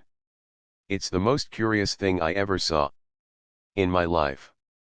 She had not gone much farther before she came in sight of the house of the March hare. She thought it must be the right house, because the chimneys were shaped like ears and the roof was thatched with fur. It was so large a house that she did not like to go nearer till she had nibbled some more of the left-hand bit of mushroom, and raised herself to about 2 feet high. Even then, she walked up towards it rather timidly, saying to herself, suppose it should be raving mad after all. I almost wish I'd gone to see the Hatter instead. Chapter 7. A Mad Tea Party. There was a table set out under a tree in front of the house, and the March Hare and the Hatter were having tea at it, a dormouse was sitting between them, fast asleep, and the other two were using it as a cushion, resting their elbows on it, and talking over its head. Very uncomfortable for the dormouse, thought Alice, only, as it's asleep, I suppose it doesn't mind. The table was a large one, but the three were all crowded together at one corner of it. No room. No room, they cried out when they saw Alice coming. There's plenty of room, said Alice indignantly, and she sat down in a large armchair at one end of the table. Have some wine, the March Hare said in an encouraging tone. Alice looked all round the table, but there was nothing on it but tea. I don't see any wine, she remarked. There isn't any, said the March Hare. Then it wasn't very civil of you to offer it, said Alice angrily. It wasn't very civil of you to sit down without being invited, said the March Hare. I didn't know it was your table, said Alice. It's laid for a great many more than three. Your hair wants cutting, said the Hatter. He had been looking at Alice for some time with great curiosity, and this was his first speech. You should learn not to make personal remarks, Alice said with some severity, it's very rude. The Hatter opened his eyes very wide on hearing this, but all he said was, why is a raven like a writing desk? Come, we shall have some fun now, thought Alice. I'm glad they've begun asking riddles. I believe I can guess that, she added aloud. Do you mean that you think you can find out the answer to it? Said the March Hare. Exactly so, said Alice. Then you should say what you mean, the March Hare went on. I do, Alice hastily replied, at least I mean what I say. That's the same thing, you know. Not the same thing a bit, said the Hatter. You might just as well say that I see what I eat is the same thing as I eat what I see. You might just as well say, added the March Hare, that I like what I get is the same thing as I get what I like. You might just as well say, added the dormouse, who seemed to be talking in his sleep, that I breathe when I sleep is the same thing as I sleep when I breathe. It is the same thing with you, said the Hatter, and here the conversation dropped, and the party sat silent for a minute, while Alice thought over all she could remember about ravens and writing desks, which wasn't much. The Hatter was the first to break the silence. What day of the month is it? He said, turning to Alice.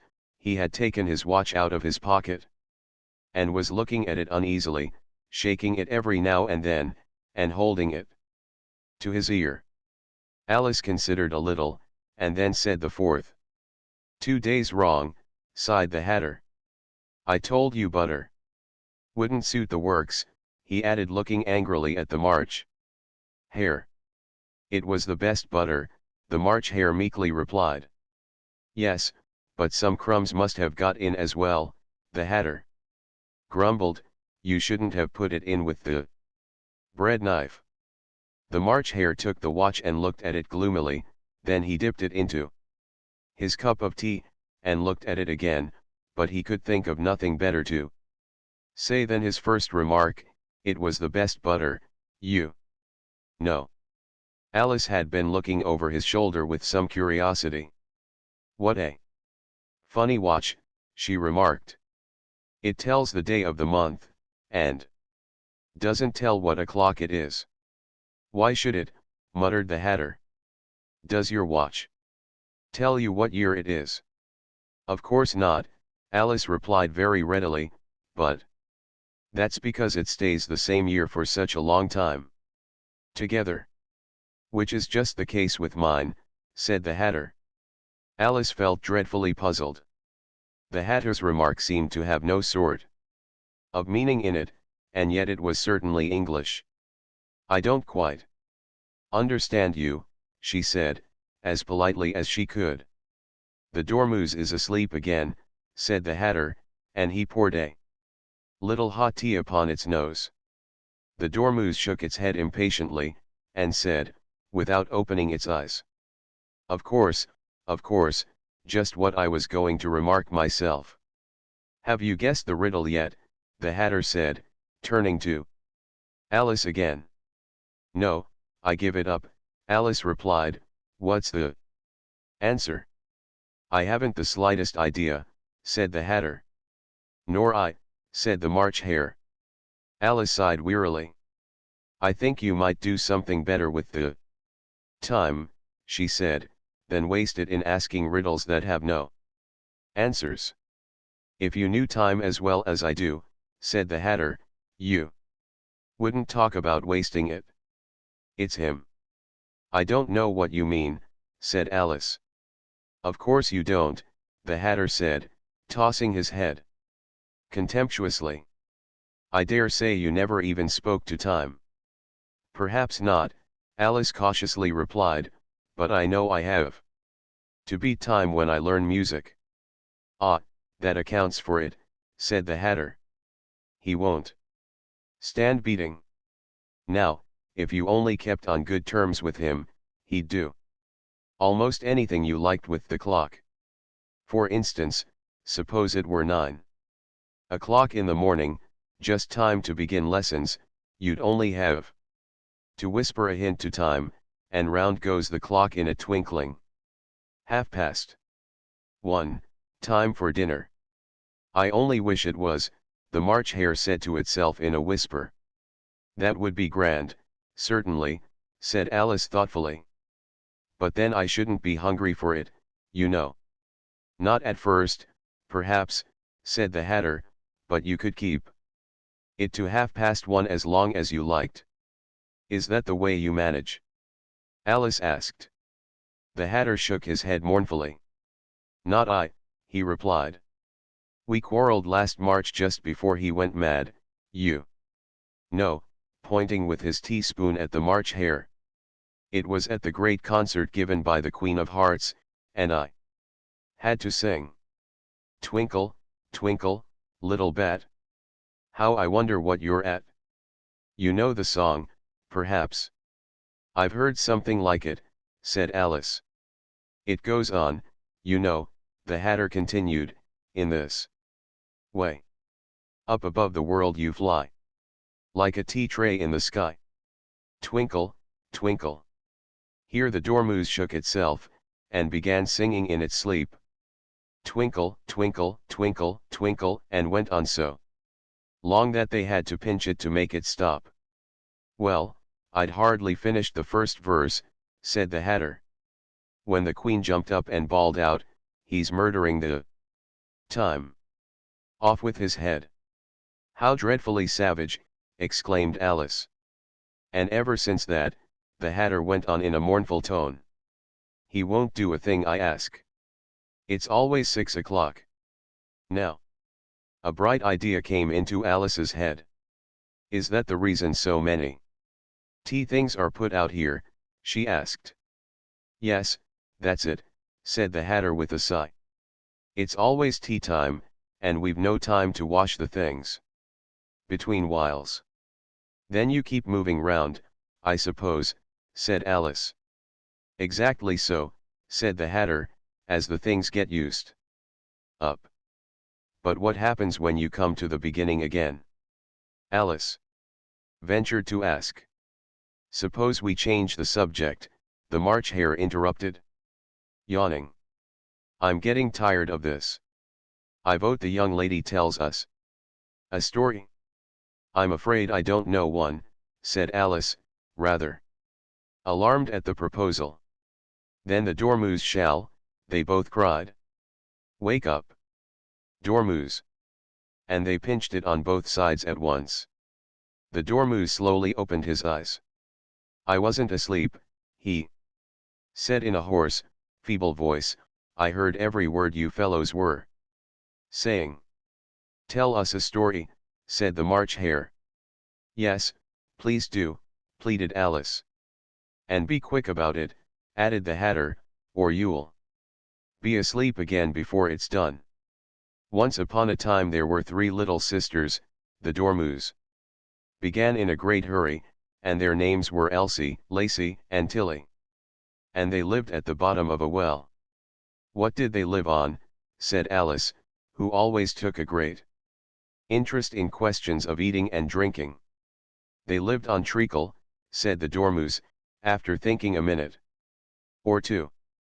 They couldn't have done that, you know, Alice gently remarked, they'd have been ill. So they were, said the Dormouse, very ill.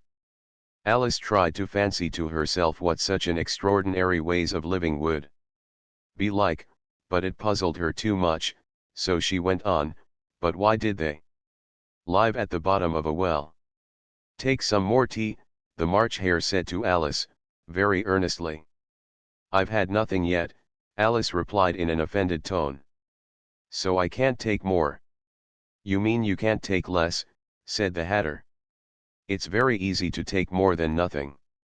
Nobody asked your opinion, said Alice. Who's making personal remarks now? The Hatter asked triumphantly. Alice did not quite know what to say to this, so she helped herself to some tea and bread and butter, and then turned to the Dormouse, and repeated her question. Why did they live at the bottom of a well? The Dormouse again took a minute or two to think about it, and then said, it was a treacle well. There's no such thing. Alice was beginning very angrily. But the Hatter and the March Hare went sh, and the Dormouse sulkily remarked, if you can't be civil, you'd better finish the story for yourself. No, please go on. Alice said very humbly, I won't interrupt again. I dare say there may be one. One, indeed, said the Dormouse indignantly. However, he consented to go on. And so these 3 little sisters, they were learning to draw, you know. What did they draw? Said Alice, quite forgetting her promise. Treacle, said the Dormouse, without considering at all this time. I want a clean cup, interrupted the Hatter, let's all move one place on. He moved on as he spoke, and the Dormouse followed him. The March Hare moved into the Dormouse's place, and Alice rather unwillingly took the place of the March Hare. The Hatter was the only one who got any advantage from the change, and Alice was a good deal worse off than before, as the March Hare had just upset the milk jug into his plate. Alice did not wish to offend the Dormouse again, so she began very cautiously. But I don't understand. Where did they draw the treacle from? You can draw water out of a water well, said the Hatter. So I should think you could draw treacle out of a treacle well stupid. But they were in the well, Alice said to the Dormouse, not choosing to notice this last remark. Of course they were, said the Dormouse, well. In. This answer so confused poor Alice, that she let the Dormouse go on for some time without interrupting it. They were learning to draw, the Dormouse went on, yawning and rubbing its eyes, for it was getting very sleepy, and they drew all manner of things, everything that begins with an M. Why with an M? Said Alice. Why not? Said the March Hare. Alice was silent. The Dormouse had closed its eyes by this time, and was going off into a doze. But, on being pinched by the Hatter, it woke up again with a little shriek, and went on, that begins with an M, such as mousetraps, and the moon, and memory, and muchness. You know, you say things are much of a muchness. Did you ever see such a thing as a drawing of a muchness? Really, now you ask me, said Alice, very much confused. I don't think. Then you shouldn't talk, said the Hatter. This piece of rudeness was more than Alice could bear. She got up in great disgust, and walked off. The Dormouse fell asleep instantly, and neither of the others took the least notice of her going, though she looked back once or twice, half hoping that they would call after her, the last time she saw them. They were trying to put the dormouse into the teapot. At any rate, I'll never go there again, said Alice as she picked her way through the wood. It's the stupidest tea party I ever was at in all my life. Just as she said this, she noticed that one of the trees had a door leading right into it. That's very curious, she thought. But everything's curious today. I think I may as well go in at once. And in she went. Once more she found herself in the long hall, and close to the little glass table. Now, I'll manage better this time, she said to herself, and began by taking the little golden key, and unlocking the door that led into the garden. Then she went to work nibbling at the mushroom. She had kept a piece of it in her pocket, till she was about a foot high. Then she walked down the little passage, and then she found herself at last in the beautiful garden, among the bright flower beds and the cool fountains. Chapter 8. The Queen's Croquet Ground. A large rose tree stood near the entrance of the garden, the roses growing on it were white, but there were 3 gardeners at it, busily painting them red. Alice thought this a very curious thing, and she went nearer to watch them, and just as she came up to them she heard one of them say, "Look out now, 5. Don't go splashing paint over me like that." "I couldn't help it," said 5, in a sulky tone. 7 jogged my elbow. On which 7 looked up and said, "That's right, 5. Always lay the blame on others." "You'd better not talk," said 5. "I heard the Queen say only yesterday you deserved to be beheaded." "What for?" said the one who had spoken first. "That's none of your business, 2, said 7. "Yes, it is his business," said 5, "and I'll tell him it was for bringing the cooked tulip roots instead of onions." 7 flung down his brush, and had just begun well, of all the unjust things, when his eye chanced to fall upon Alice, as she stood watching them, and he checked himself suddenly. The others looked round also, and all of them bowed low. "Would you tell me," said Alice, a little timidly, "why you are painting those roses?" 5 and 7 said nothing, but looked at 2. 2 began in a low voice. "Why, the fact is, you see, miss, this here ought to have been a red rose tree, and we put a white one in by mistake, and if the Queen was to find it out, we should all have our heads cut off, you know. So you see, miss, we're doing our best, afore she comes."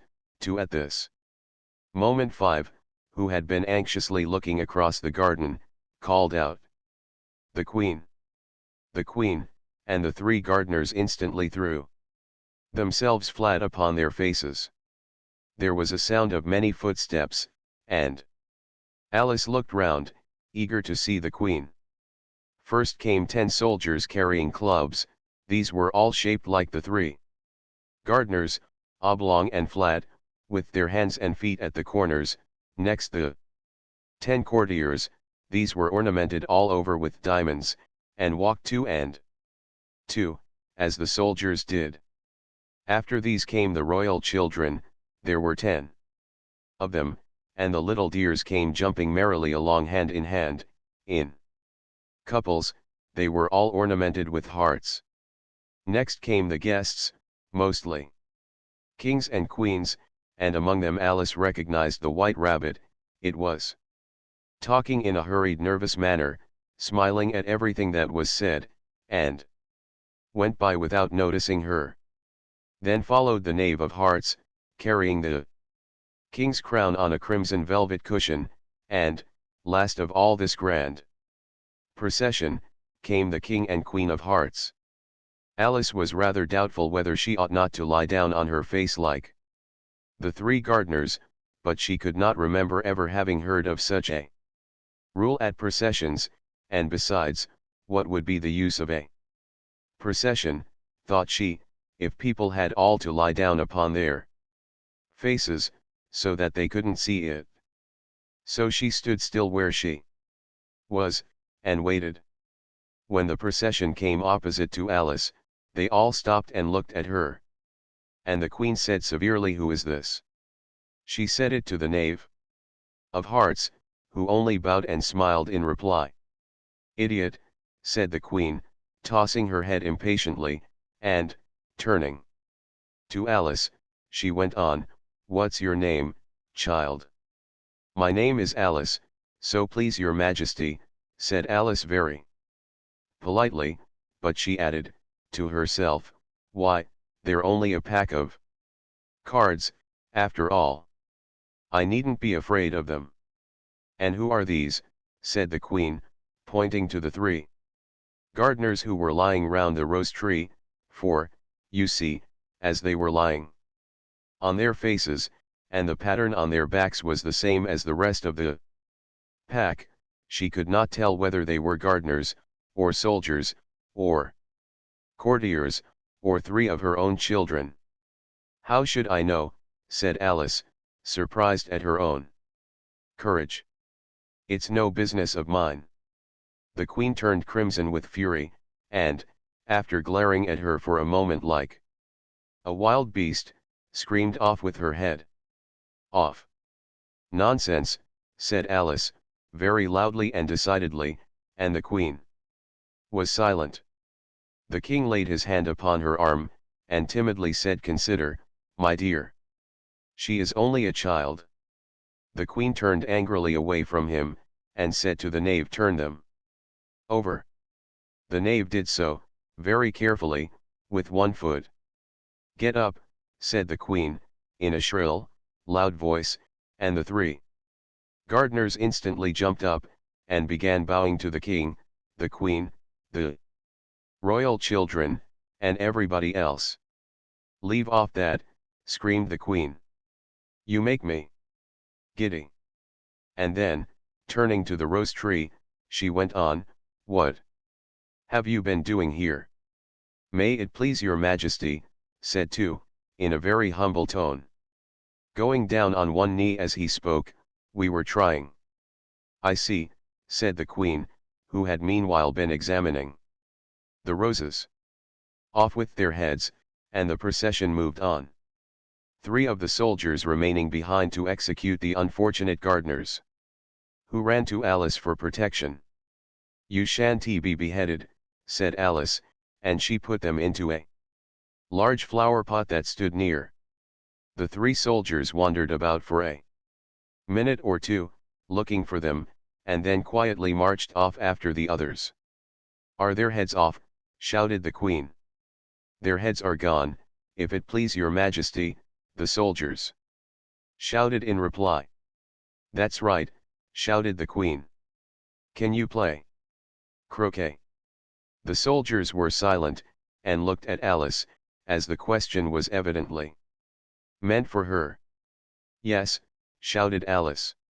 "Come on, then," roared the queen, and Alice joined the procession, wondering very much what would happen next. It's a very fine day," said a timid voice at her side. She was walking by the white rabbit, who was peeping anxiously into her face.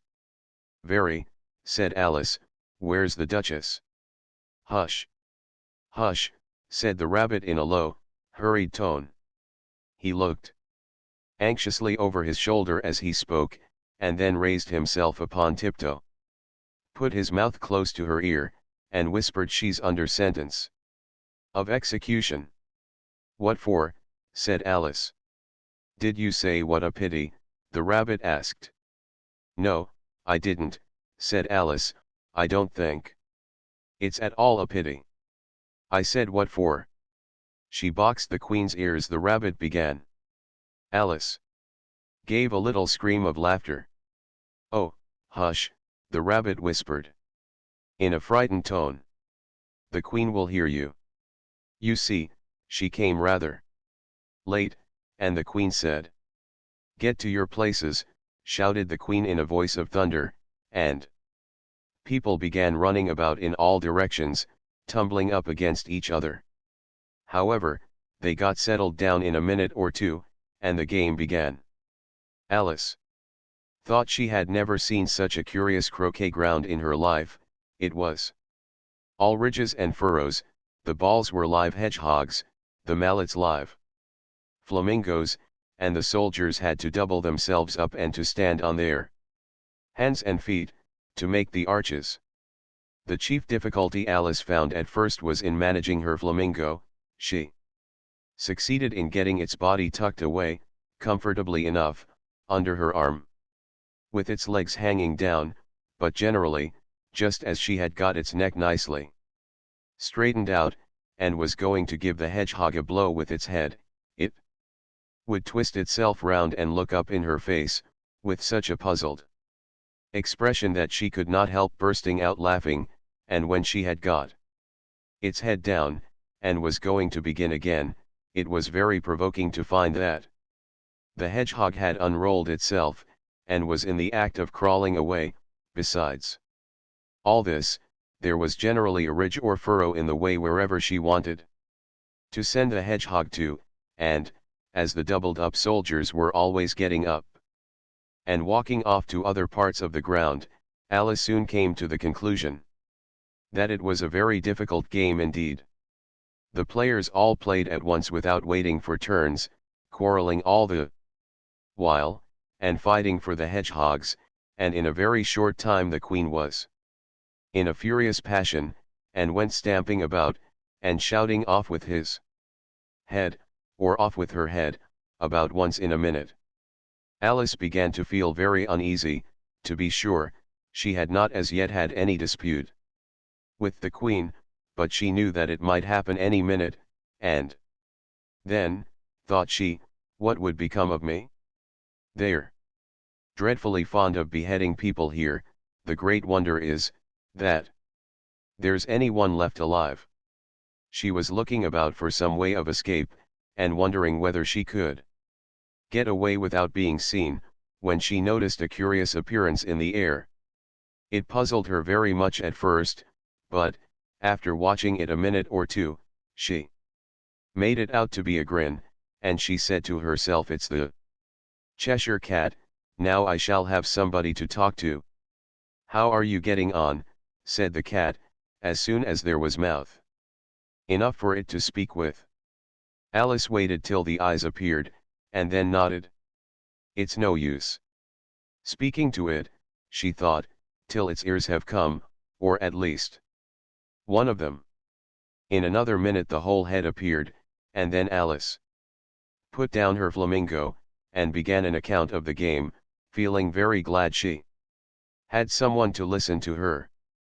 The cat seemed to think that there was enough of it now in sight, and no more of it appeared. I don't think they play at all fairly, Alice began, in rather a complaining tone, and they all quarrel so dreadfully. One can't hear oneself speak, and they don't seem to have any rules in particular. At least, if there are, nobody attends to them, and you've no idea how confusing it is, all the things being alive. For instance, there's the arch I've got to go through next, walking about at the other end of the ground, and I should have croqueted the queen's hedgehog just now, only it ran away when it saw mine coming. How do you like the queen? Said the cat in a low voice. Not at all, said Alice, she's so extremely. Just then she noticed that the queen was close behind her, listening, so she went on, likely to win, that it's hardly worthwhile finishing the game. The queen smiled and passed on. Who are you talking to? Said the king, going up to Alice and looking at the cat's head with great curiosity. It's a friend of mine, a Cheshire cat, said Alice. Allow me to introduce it.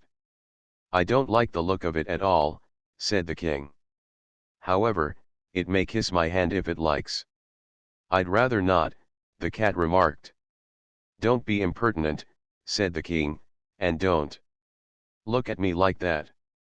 He got behind Alice as he spoke. A cat may look at a king, said Alice. I've read that in some book, but I don't remember where. Well, it must be removed, said the king very decidedly, and he called the queen, who was passing at the moment. My dear, I wish you would have this cat removed. The queen had only one way of settling all difficulties, great or small. Off with his head, she said, without even looking round. I'll fetch the executioner myself, said the king eagerly. And he hurried off. Alice thought she might as well go back, and see how the game was going on, as she heard the queen's voice in the distance, screaming with passion.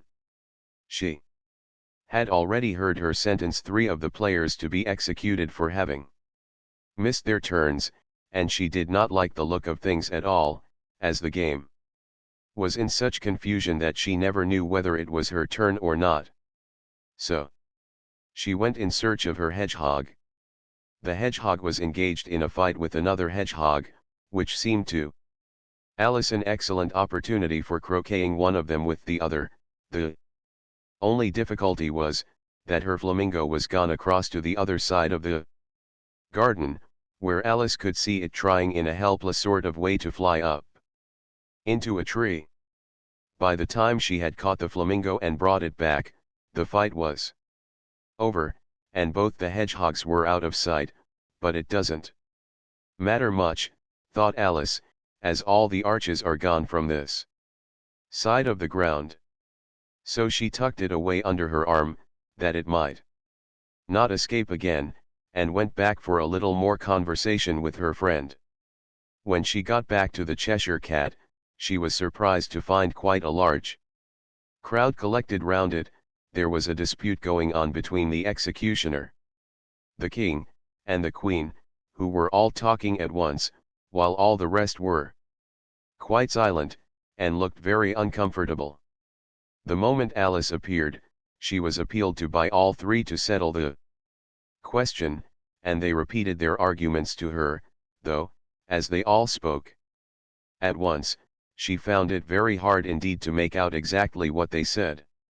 The executioner's argument was, that you couldn't cut off a head unless there was a body to cut it off from, that he had never had to do such a thing before, and he wasn't going to begin at his time of life. The king's argument was, that anything that had a head could be beheaded, and that you weren't to talk nonsense. The queen's argument was, that if something wasn't done about it in less than no time she'd have everybody executed, all round.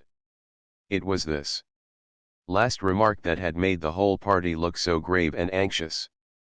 Alice could think of nothing else to say but it belongs to the Duchess. You'd better ask her about it. She's in prison, the Queen said to the executioner. Fetch her here. And the executioner went off like an arrow. The cat's head began fading away the moment he was gone, and, by the time he had come back with the Duchess, it had entirely disappeared. So the king and the executioner ran wildly up and down looking for it, while the rest of the party went back to the game. Chapter 9. The Mock Turtle's Story. You can't think how glad I am to see you again, you dear old thing, said the Duchess, as she tucked her arm affectionately into Alice's, and they walked off together.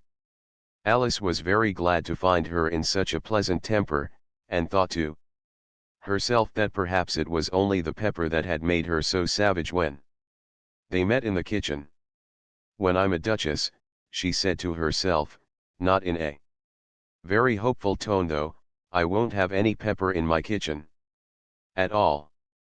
Soup does very well without, maybe it's always pepper that makes people hot-tempered, she went on, very much pleased at having found out a new kind of rule, and vinegar that makes them sour, and chamomile that makes them bitter, and barley sugar and such things that make children sweet-tempered.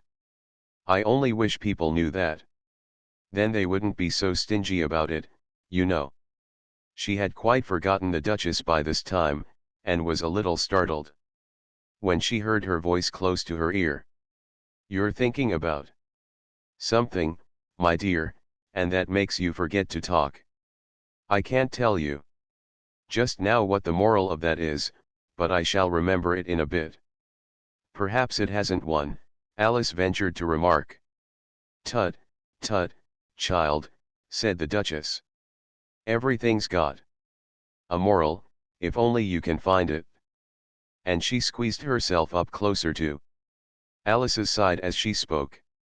Alice did not much like keeping so close to her, first, because the Duchess was very ugly, and secondly, because she was exactly the right height to rest her chin upon Alice's shoulder, and it was an uncomfortably sharp chin. However, she did not like to be rude, so she bore it as well as she could. The game's going on rather better now, she said, by way of keeping up the conversation a little. "'Tis so," said the Duchess, "and the moral of that is, oh, 'tis love, that makes the world go round." Somebody said, Alice whispered, that it's done by everybody minding their own business. "Ah, well. It means much the same thing," said the Duchess, digging her sharp little chin into Alice's shoulder as she added, "and the moral of that is take care of the sense, and the sounds will take care of themselves." How fond she is of finding morals in things. Alice thought to herself. "I dare say you're wondering why I don't put my arm round your waist," the Duchess said after a pause. "The reason is, that I'm doubtful about the temper of your flamingo. Shall I try the experiment?" "He might bite," Alice cautiously replied, not feeling at all anxious to have the experiment tried. "Very true," said the Duchess, "flamingos and mustard both bite.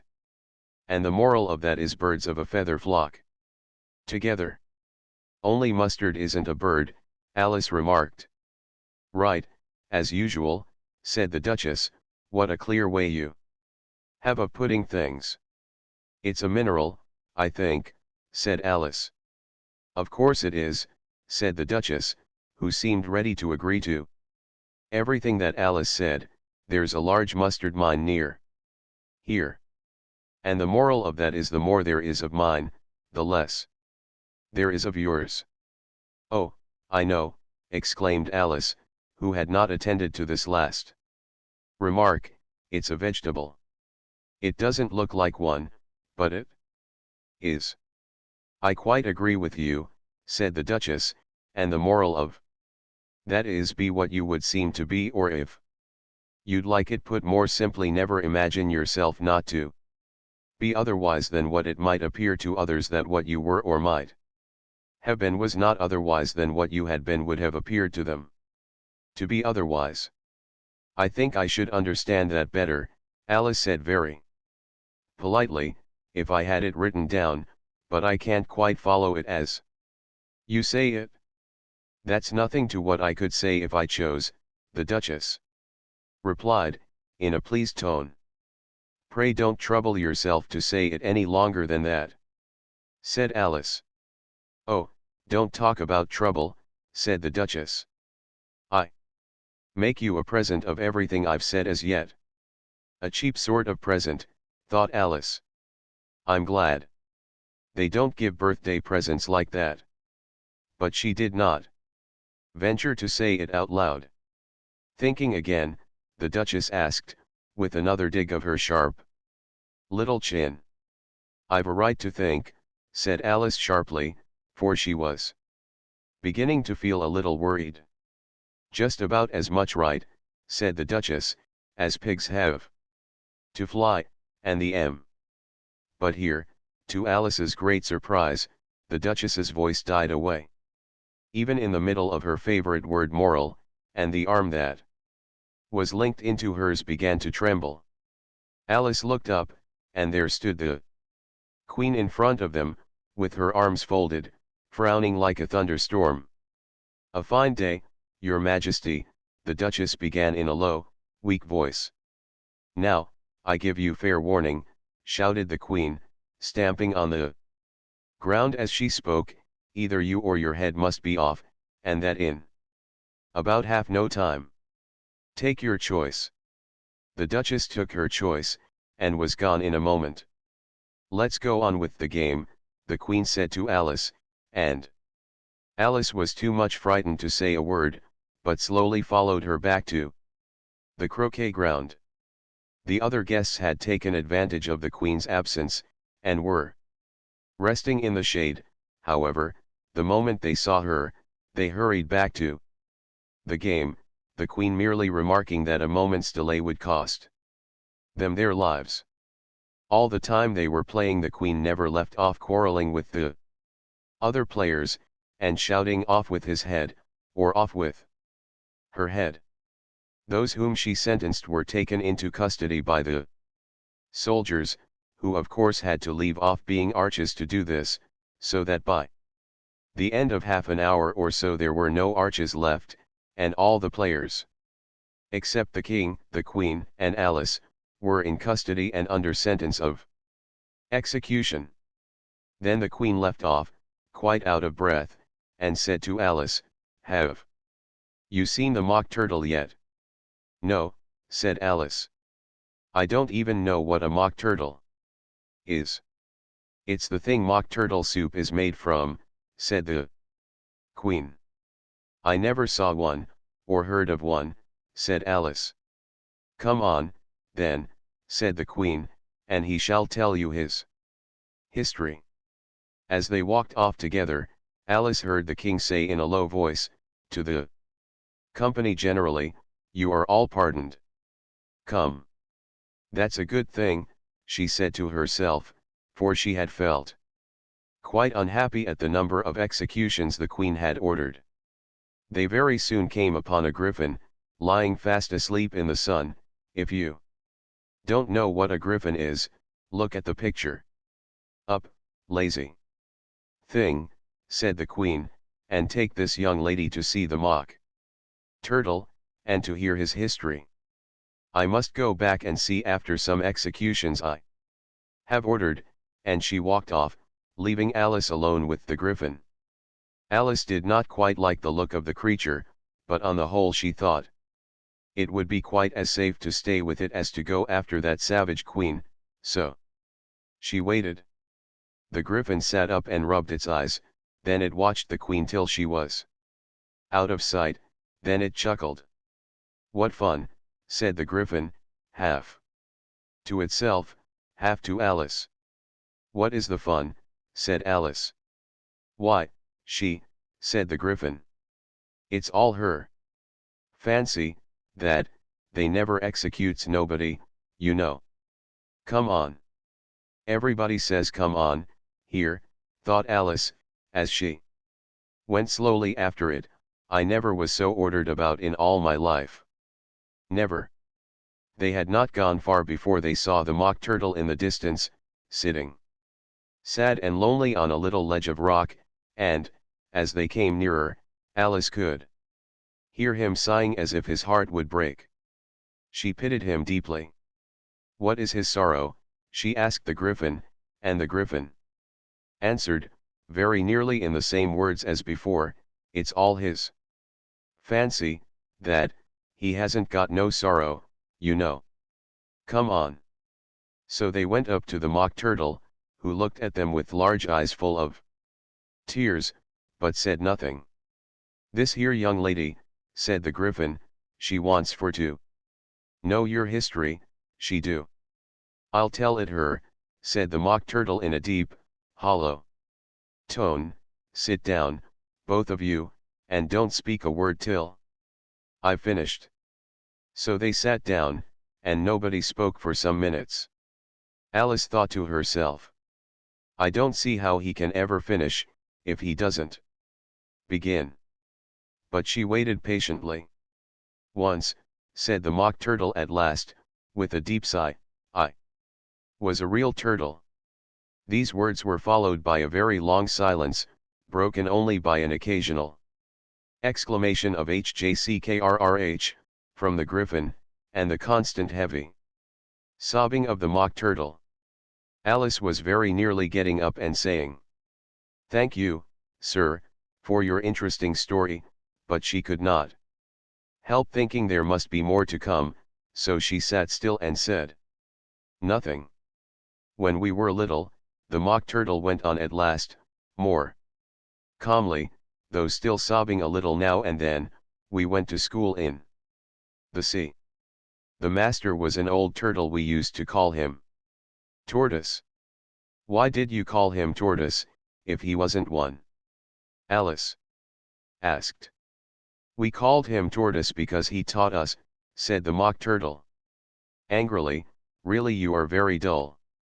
You ought to be ashamed of yourself for asking such a simple question, added the Gryphon, and then they both sat silent and looked at poor Alice, who felt ready to sink into the earth. At last the Gryphon said to the Mock Turtle, drive on, old fellow. Don't be all day about it, and he went on in these words. Yes, we went to school in the sea, though you mayn't believe it. I never said I didn't, interrupted Alice. You did, said the Mock Turtle. Hold your tongue, added the Gryphon, before Alice could speak. Again the Mock Turtle went on. We had the best of educations. In fact, we went to school every day. I been to a day school, too, said Alice.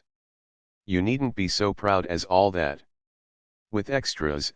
Asked the Mock Turtle a little anxiously. Yes, said Alice, we learned French and music. And washing, said the Mock Turtle. Certainly not, said Alice indignantly. Ah, then yours wasn't a really good school, said the Mock Turtle in a tone of great relief. Now at ours they had at the end of the bill, French, music, and washing extra. You couldn't have wanted it much, said Alice, living at the bottom of the sea. I couldn't afford to learn it, said the Mock Turtle with a sigh. I only took the regular course. What was that?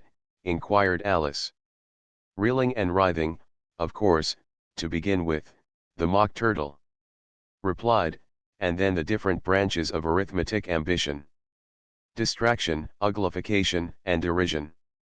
I never heard of uglification, Alice ventured to say. What is it? The Gryphon lifted up both its paws in surprise.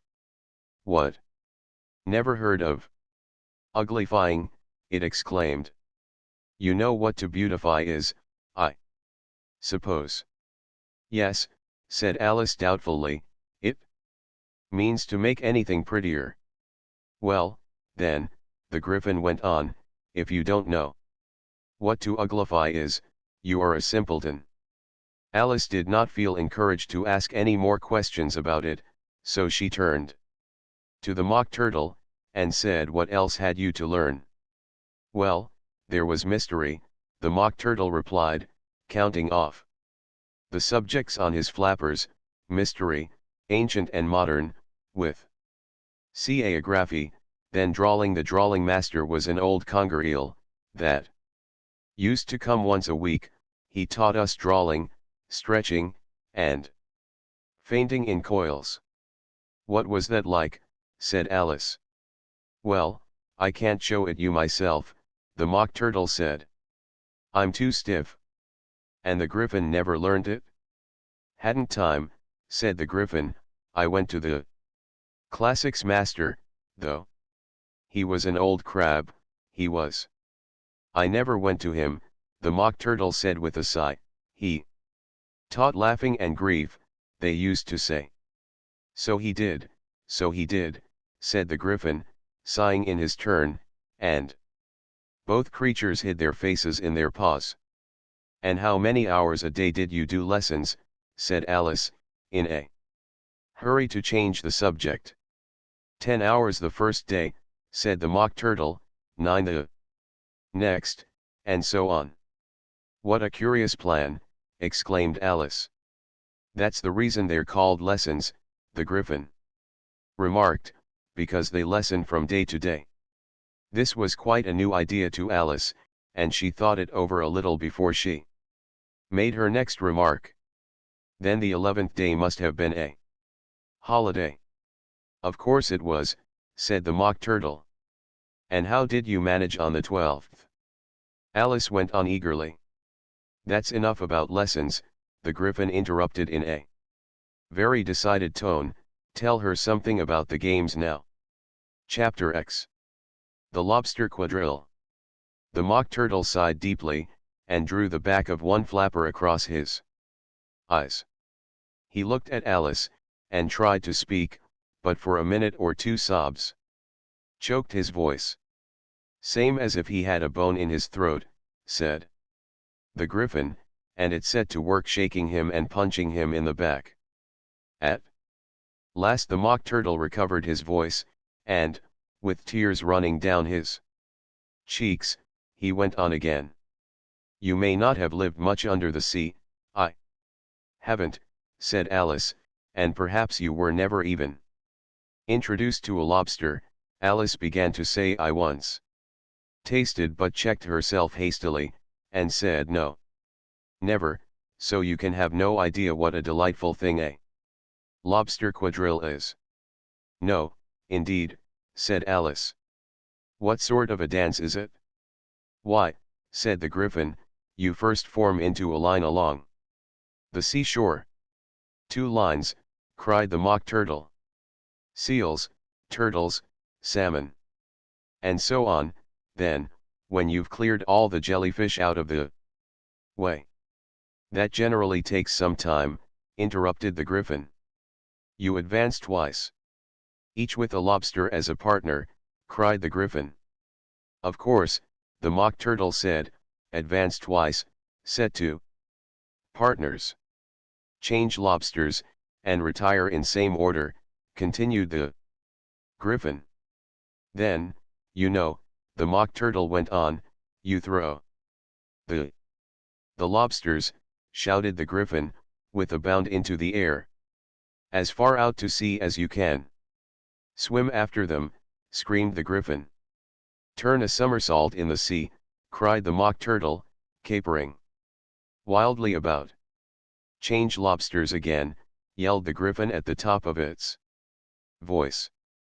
Back to land again, and that's all the first figure, said the Mock Turtle, suddenly dropping his voice, and the 2 creatures, who had been jumping about like mad things all this time, sat down again very sadly and quietly, and looked at Alice.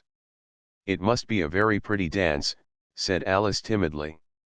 Would you like to see a little of it, said the Mock Turtle.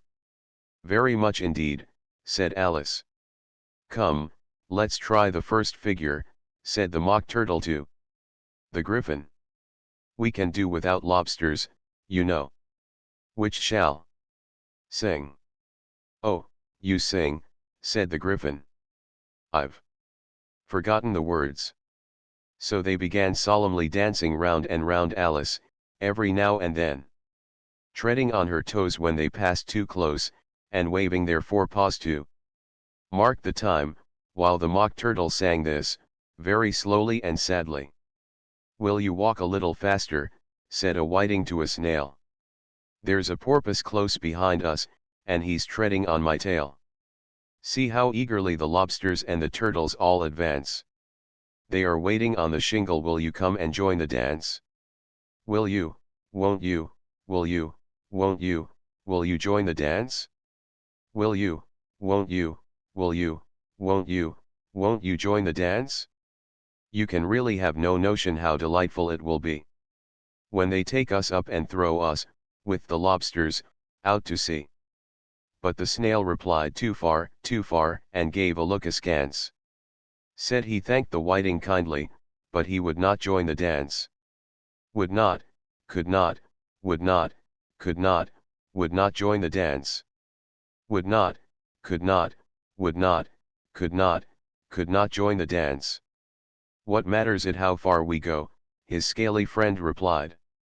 There is another shore, you know, upon the other side. The further off from England the nearer is to France. Then turn not pale, beloved snail, but come and join the dance. Will you, won't you, will you, won't you, will you join the dance? Will you, won't you, will you, won't you join the dance? Thank you, it's a very interesting dance to watch, said Alice, feeling very glad that it was over at last, and I do so like that. Curious song about the whiting. Oh, as to the whiting, said the Mock Turtle. You've seen them, of course. Yes, said Alice, I've often seen them at. Din. She checked herself hastily. I don't know where Din may be, said the Mock Turtle. But if you've seen them so often, of course you know what they're like. I believe so, Alice replied thoughtfully. They have their tails in their mouths and they're all over crumbs. You're wrong about the crumbs, said the Mock Turtle. Crumbs would all wash off in the sea. But they have their tails in their mouths, and the reason is here. The Mock Turtle yawned and shut his eyes. Tell her about the reason and all that, he said to the Griffin. The reason is, said the Griffin, that they would go with the lobsters to the dance.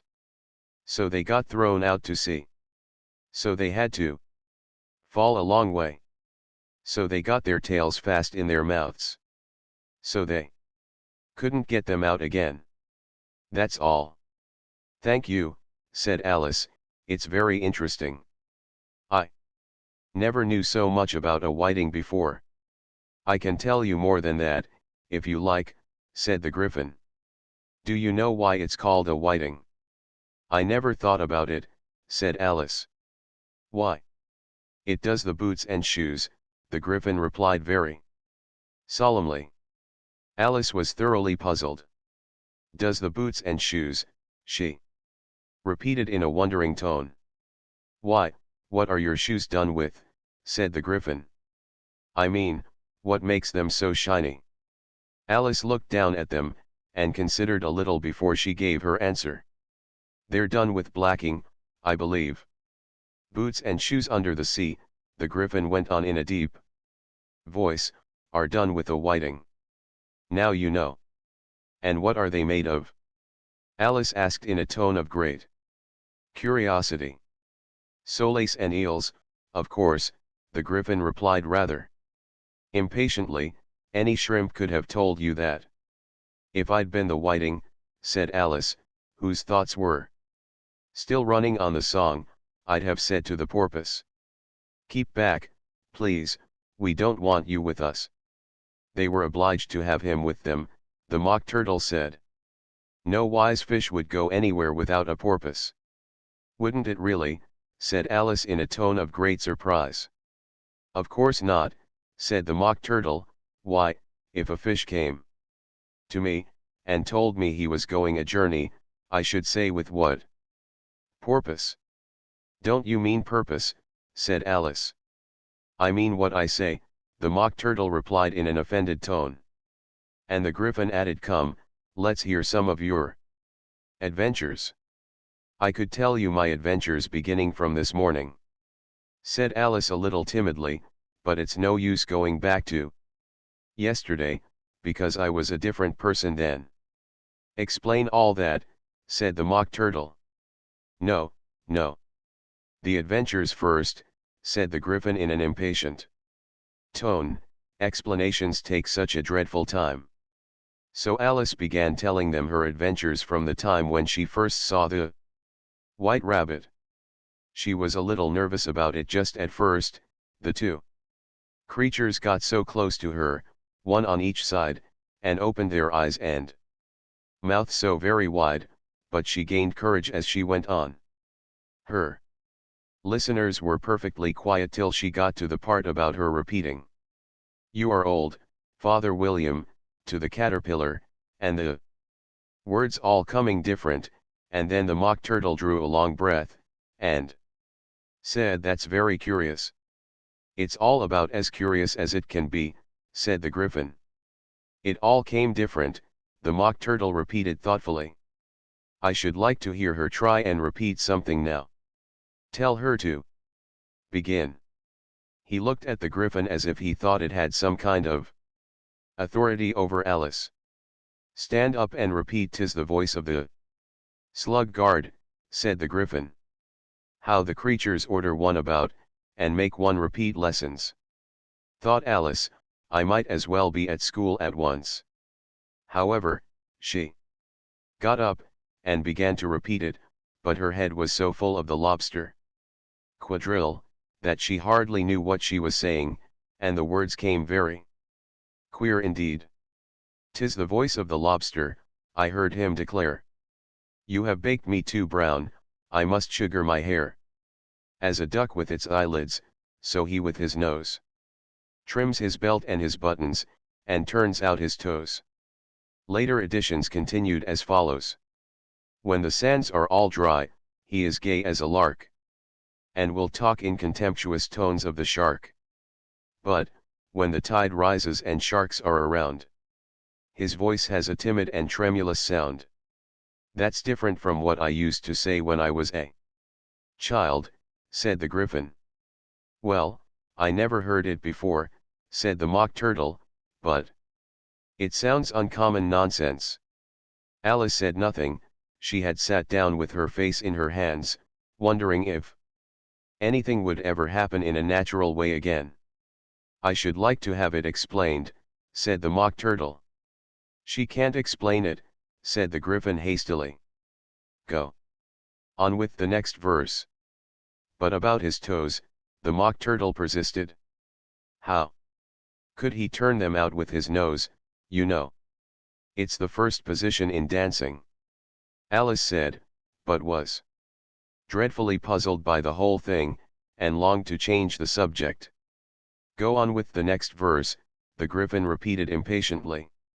It begins, I passed by his garden. Alice did not dare to disobey, though she felt sure it would all come wrong. And she went on in a trembling voice. I passed by his garden, and marked, with one eye, how the owl and the panther were sharing a pie. Later editions continued as follows. The panther took pie crust, and gravy, and meat, while the owl had the dish as its share of the treat. When the pie was all finished, the owl, as a boon, was kindly permitted to pocket the spoon, while the panther received knife and fork with a growl, and concluded the banquet. What is the use of repeating all that stuff, the Mock Turtle interrupted, if you don't explain it as you go on? It's by far the most confusing thing I ever heard. Yes, I think you'd better leave off, said the Griffin, and Alice was only too glad to do so. Shall we try another figure of the lobster quadrille, the Griffin went on.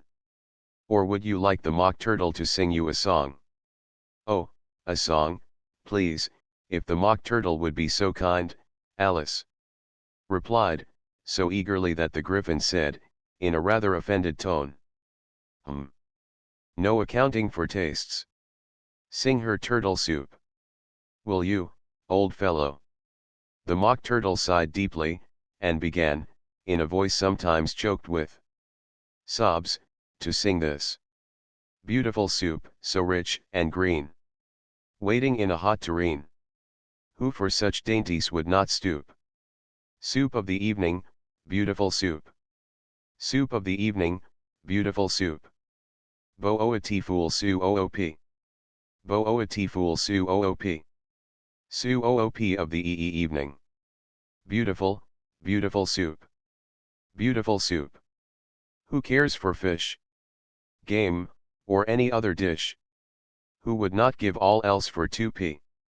Any worth only of beautiful soup? Penny worth only of beautiful soup? Bo-o-a-ti fool su oop. Bo-o-a-ti fool su oop. Su oop of the evening. Beautiful, beautiful soup. Chorus again, cried the Griffin, and the Mock Turtle had just begun to repeat it, when a cry of the trial's beginning was heard in the distance. Come on, cried the Griffin, and, taking Alice by the hand, it hurried off, without waiting for the end of the song. What trial is it? Alice panted as she ran, but the Griffin only answered come on, and ran the faster, while more and more faintly came carried on the breeze that followed them, the melancholy words. Soup of the evening. Beautiful, beautiful soup. Chapter 11. Who stole the tarts? The King and Queen of Hearts were seated on their throne when they arrived. With a great crowd assembled about them, all sorts of little birds and beasts, as well as the whole pack of cards, the knave was standing before them.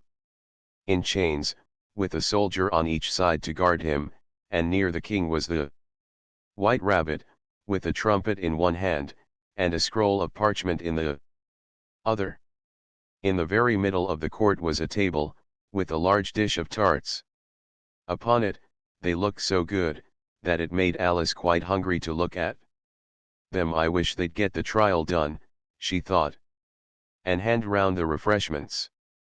But there seemed to be no chance of this, so she began looking at everything about her, to pass away the time. Alice had never been in a court of justice before, but she had read about them in books, and she was quite pleased to find that she knew the name of nearly everything there. That's the judge, she said to herself, because of his great wig. The judge, by the way, was the king, and as he wore his crown over the wig. Look at the frontispiece if you want to see how he did it. He did not look at all comfortable, and it was certainly not becoming. And that's the jury box, thought Alice, and those 12 creatures, she was obliged to say creatures, you see, because some of them were animals, and some were birds, I suppose. They are the jurors. She said this last word 2 or 3 times over to herself, being rather proud of it, for she thought, and rightly too, that very few little girls of her age knew the meaning of it at all. However, jurymen would have done just as well. The 12 jurors were all writing very busily on slates. What are they doing? Alice whispered to the Griffin. They can't have anything to put down yet, before the trial's begun. They're putting down their names, the Griffin whispered in reply, for fear they should forget them before the end of the trial. Stupid things. Alice began in a loud, indignant voice, but she stopped hastily, for the White Rabbit cried out, silence in the court, and the king put on his spectacles and looked anxiously round, to make out who was talking. Alice could see, as well as if she were looking over their shoulders, that all the jurors were writing down stupid things, on their slates, and she could even make out that one of them didn't know how to spell stupid, and that he had to ask his neighbor to tell him. A nice muddle their slates'll be in before the trial's over, thought Alice. One of the jurors had a pencil that squeaked. This, of course, Alice could not stand, and she went round the court and got behind him, and very soon found an opportunity of taking it away. She did it so quickly that the poor little juror, it was Bill, the lizard, could not make out at all what had become of it, so, after hunting all about for it, he was obliged to write with one finger for the rest of the day, and this was of very little use, as it left no mark on the slate. Herald, read the accusation, said the king. On this the White Rabbit blew 3 blasts on the trumpet, and then unrolled the parchment scroll, and read as follows. The Queen of Hearts, she made some tarts. All on a summer day. The Knave of Hearts, he stole those tarts. And took them quite away. Consider your verdict, the king said to the jury. Not yet, not yet, the rabbit hastily interrupted. There's a great deal to come before that. Call the first witness, said the king, and the White Rabbit blew 3 blasts on the trumpet, and called out, First witness. The first witness was the Hatter. He came in with a teacup in one hand and a piece of bread and butter in the other. I beg pardon, your Majesty, he began, for bringing these in, but I hadn't quite finished my tea when I was sent for. You ought to have finished, said the king. When did you begin? The Hatter looked at the March Hare, who had followed him into the court. Arm in arm with the Dormouse. 14th of March, I think it was, he said. 15th, said the March Hare. 16th, added the Dormouse. Write that down, the king said to the jury, and the jury eagerly wrote down all 3 dates on their slates, and then added them up, and reduced the answer to shillings and pence. Take off your hat, the king said to the Hatter. It isn't mine, said the Hatter. Stolen, the king exclaimed, turning to the jury, who instantly made a memorandum of the fact. I keep them to sell, the Hatter added as an explanation. I've none of my own. I'm a Hatter. Here the Queen put on her spectacles, and began staring at the Hatter, who turned pale and fidgeted. Give your evidence, said the king, and don't be nervous, or I'll have you executed on the spot. This did not seem to encourage the witness at all, he kept shifting from one foot to the other, looking uneasily at the Queen, and in his confusion he bit a large piece out of his teacup instead of the bread and butter. Just at this moment Alice felt a very curious sensation, which puzzled her a good deal until she made out what it was. She was beginning to grow larger again, and she thought at first she would get up and leave the court, but on second thoughts she decided to remain where she was as long as there was room for her. I wish you wouldn't squeeze so, said the Dormouse, who was sitting next to her. I can hardly breathe. I can't help it, said Alice very meekly, I'm growing. You've no right to grow here, said the Dormouse. Don't talk nonsense, said Alice more boldly, you know you're growing too. Yes, but I grow at a reasonable pace, said the Dormouse.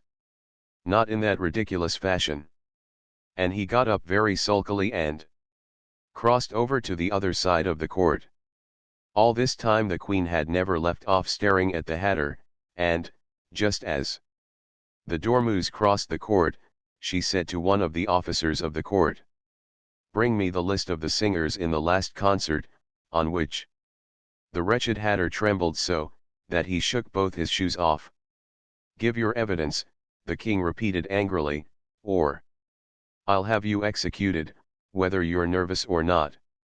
I'm a poor man, your majesty, the Hatter began, in a trembling voice, and I hadn't begun my tea not above a week or so, and what with the bread and butter getting so thin and the twinkling of the tea. The twinkling of the what? Said the king. It began with the tea, the Hatter replied. Of course twinkling begins with a T, said the king sharply. Do you take me for a dunce? Go on. I'm a poor man, the Hatter went on, and most things twinkled after that. Only the March Hare said. I didn't, the March Hare interrupted in a great hurry. You did, said the Hatter. I deny it, said the March Hare. He denies it, said the king, leave out that part. Well, at any rate, the Dormouse said. The Hatter went on, looking anxiously round to see if he would deny it too, but the Dormouse denied nothing, being fast asleep. After that, continued the Hatter, I cut some more bread and butter. But what did the Dormouse say? One of the jury asked. That I can't remember, said the Hatter. You must remember, remarked the king, or I'll have you executed. The miserable Hatter dropped his teacup and bread and butter, and went down on one knee. I'm a poor man, your majesty, he began. You're a very poor speaker, said the king. Here one of the guinea pigs cheered, and was immediately suppressed by the officers of the court. As that is rather a hard word, I will just explain to you how it was done. They had a large canvas bag, which tied up at the mouth with strings. Into this they slipped the guinea pig, head first, and then sat upon it. I'm glad I've seen that done, thought Alice. I've so often read in the newspapers, at the end of trials. There was some attempts at applause, which was immediately suppressed by the officers of the court, and I never understood what it meant till now. If that's all you know about it, you may stand down, continued the king. I can't go no lower, said the Hatter, I'm on the floor, as it is. Then you may sit down, the king replied. Here the other guinea pig cheered, and was suppressed. Come, that finished the guinea pigs, thought Alice. Now we shall get on better. I'd rather finish my tea, said the Hatter, with an anxious look at the Queen, who was reading the list of singers. You may go, said the king, and the Hatter hurriedly left the court, without even waiting to put his shoes on. And just take his head off outside, the Queen added to one of the officers, but the Hatter was out of sight before the officer could get to the door. Call the next witness, said the king. The next witness was the Duchess's cook. She carried the pepper box in her hand, and Alice guessed who it was, even before she got into the court, by the way the people near the door began sneezing all at once. Give your evidence, said the king. Shanty, said the cook. The king looked anxiously at the White Rabbit, who said in a low voice, Your Majesty must cross-examine this witness. Well, if I must, the king said, with a melancholy air. And, after folding his arms and frowning at the cook till his eyes were nearly out of sight, he said in a deep voice, What are tarts made of? Pepper, mostly, said the cook. Treacle, said a sleepy voice behind her.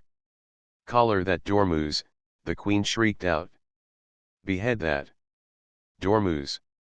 Turn that dormouse out of court. Suppress him. Pinch him. Off with his whiskers. For some minutes the whole court was in confusion, getting the dormouse turned out, and, by the time they had settled down again, the cook had disappeared. Never mind, said the king, with an air of great relief. Call the next witness. And he added in an undertone to the Queen. Really, my dear, you must cross-examine the next witness. It quite makes my forehead ache. Alice watched the White Rabbit as he fumbled over the list, feeling very curious to see what the next witness would be like, for they haven't got much evidence yet, she said to herself. Imagine her surprise, when the White Rabbit read out, at the top of his shrill little voice, the name Alice. Chapter 12. Alice's Evidence. Here, cried Alice, quite forgetting in the flurry of the moment how large she had grown in the last few minutes, and she jumped up in such a hurry that she tipped over the jury box with the edge of her skirt, upsetting all the jurymen onto the heads of the crowd below, and there they lay, sprawling about, reminding her very much of a globe of goldfish she had accidentally upset the week before. Oh, I beg your pardon, she exclaimed in a tone of great dismay, and began picking them up again as quickly as she could, for the accident of the goldfish kept running in her head, and she had a vague sort of idea that they must be collected at once and put back into the jury box, or they would die. The trial cannot proceed, said the king in a very grave voice, until all the jurymen are back in their proper places. All, he repeated with great emphasis, looking hard at Alice as he said so. Alice looked at the jury box, and saw that, in her haste, she had put the lizard in head downwards, and the poor little thing was waving its tail about in a melancholy way, being quite unable to move. She soon got it out again, and put it right. Not that it signifies much, she said to herself. I should think it would be quite as much use in the trial one way up as the other. As soon as the jury had a little recovered from the shock of being upset, and Their slates and pencils had been found and handed back to them. They set to work very diligently to write out a history of the accident, all except the lizard, who seemed too much overcome to do anything but sit with its mouth open, gazing up into the roof of the court. "What do you know about this business?" the king said to Alice. "Nothing," said Alice. "Nothing whatever," persisted the king. "Nothing whatever," said Alice. "That's very important," the king said, turning to the jury. They were just beginning to write this down on their slates, when the white rabbit interrupted. "Unimportant, your majesty means, of course," he said in a very respectful tone, but frowning and making faces at him as he spoke. "Unimportant, of course, I meant," the king hastily said. And went on to himself in an undertone. "Important, unimportant, unimportant, important." As if he were trying which word sounded best. Some of the jury wrote it down important, and some unimportant. Alice could see this, as she was near enough to look over their slates, but it doesn't matter a bit, she thought to herself. At this moment the king, who had been for some time busily writing in his notebook, cackled out silence, and read out from his book. Rule 42. All persons more than a mile high to leave the court. Everybody looked at Alice. "I'm not a mile high," said Alice. "You are," said the king. "Nearly 2 miles high," added the queen. "Well, I shan't go, at any rate," said Alice. "Besides, that's not a regular rule, you invented it just now." "It's the oldest rule in the book," said the king. "Then it ought to be number 1, said Alice. The king turned pale, and shut his notebook hastily. "Consider your verdict," he said to the jury, in a low, trembling voice. "There's more evidence to come yet, please your majesty," said the white rabbit, jumping up in a great hurry. "This paper has just been picked up." "What's in it?" said the queen. "I haven't opened it yet," said the white rabbit, "but it seems to be a letter, written by the prisoner to somebody." "It must have been that," said the king, "unless it was written to nobody, which isn't usual, you know." "Who is it directed to?" said one of the jurymen. "It isn't directed at all," said the white rabbit. "In fact, there's nothing written on the outside." He unfolded the paper as he spoke, and added, "It isn't a letter, after all. It's a set of verses." "Are they in the prisoner's handwriting?" asked another of the jurymen. "No, they're not," said the white rabbit, "and that's the queerest thing about it." The jury all looked puzzled. "He must have imitated somebody else's hand," said the king. The jury all brightened up again. "Please your majesty," said the knave, "I didn't write it, and they can't prove I did. There's no name signed at the end." "If you didn't sign it," said the king, "that only makes the matter worse. You must have meant some mischief, or else you'd have signed your name like an honest man." There was a general clapping of hands at this. It was the first really clever thing the king had said that day. "That proves his guilt," said the queen. "It proves nothing of the sort," said Alice. "Why, you don't even know what they're about." "Read them," said the king. The white rabbit put on his spectacles. "Where shall I begin, please your majesty?" he asked. "Begin at the beginning," the king said gravely, "and go on till you come to the end, then stop." These were the verses the white rabbit read. "They told me you had been to her, and mentioned me to him. She gave me a good character, but said I could not swim. He sent them word I had not gone. We know it to be true. If she should push the matter on, what would become of you? I gave her 1, they gave him 2. You gave us 3 or more. They all returned from him to you. Though they were mine before. If I or she should chance to be involved in this affair, he trusts to you to set them free. Exactly as we were. My notion was that you had been, before she had this fit, an obstacle that came between him and ourselves and it. Don't let him know she liked them best. For this must ever be a secret, kept from all the rest. Between yourself and me. That's the most important piece of evidence we've heard. Yet, said the king, rubbing his hands, so now let the jury. If any one of them can explain it, said Alice, she had grown so large in the last few minutes that she wasn't a bit afraid of interrupting him. I'll give him sixpence. I don't believe there's an atom of meaning in it.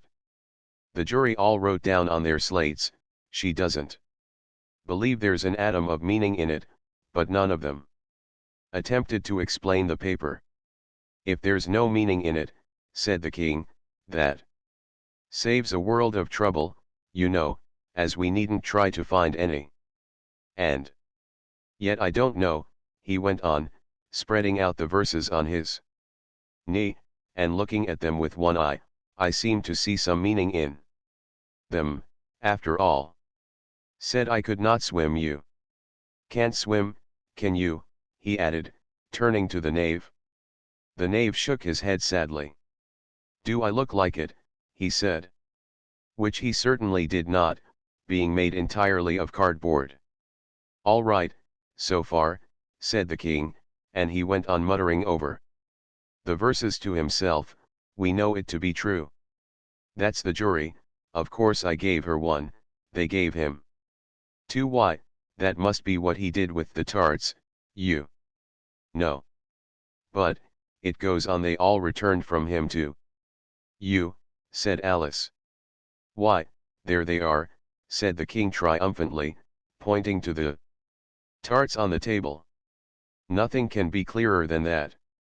Then, again, before she had this fit, you never had fits, my dear, I think, he said to the queen.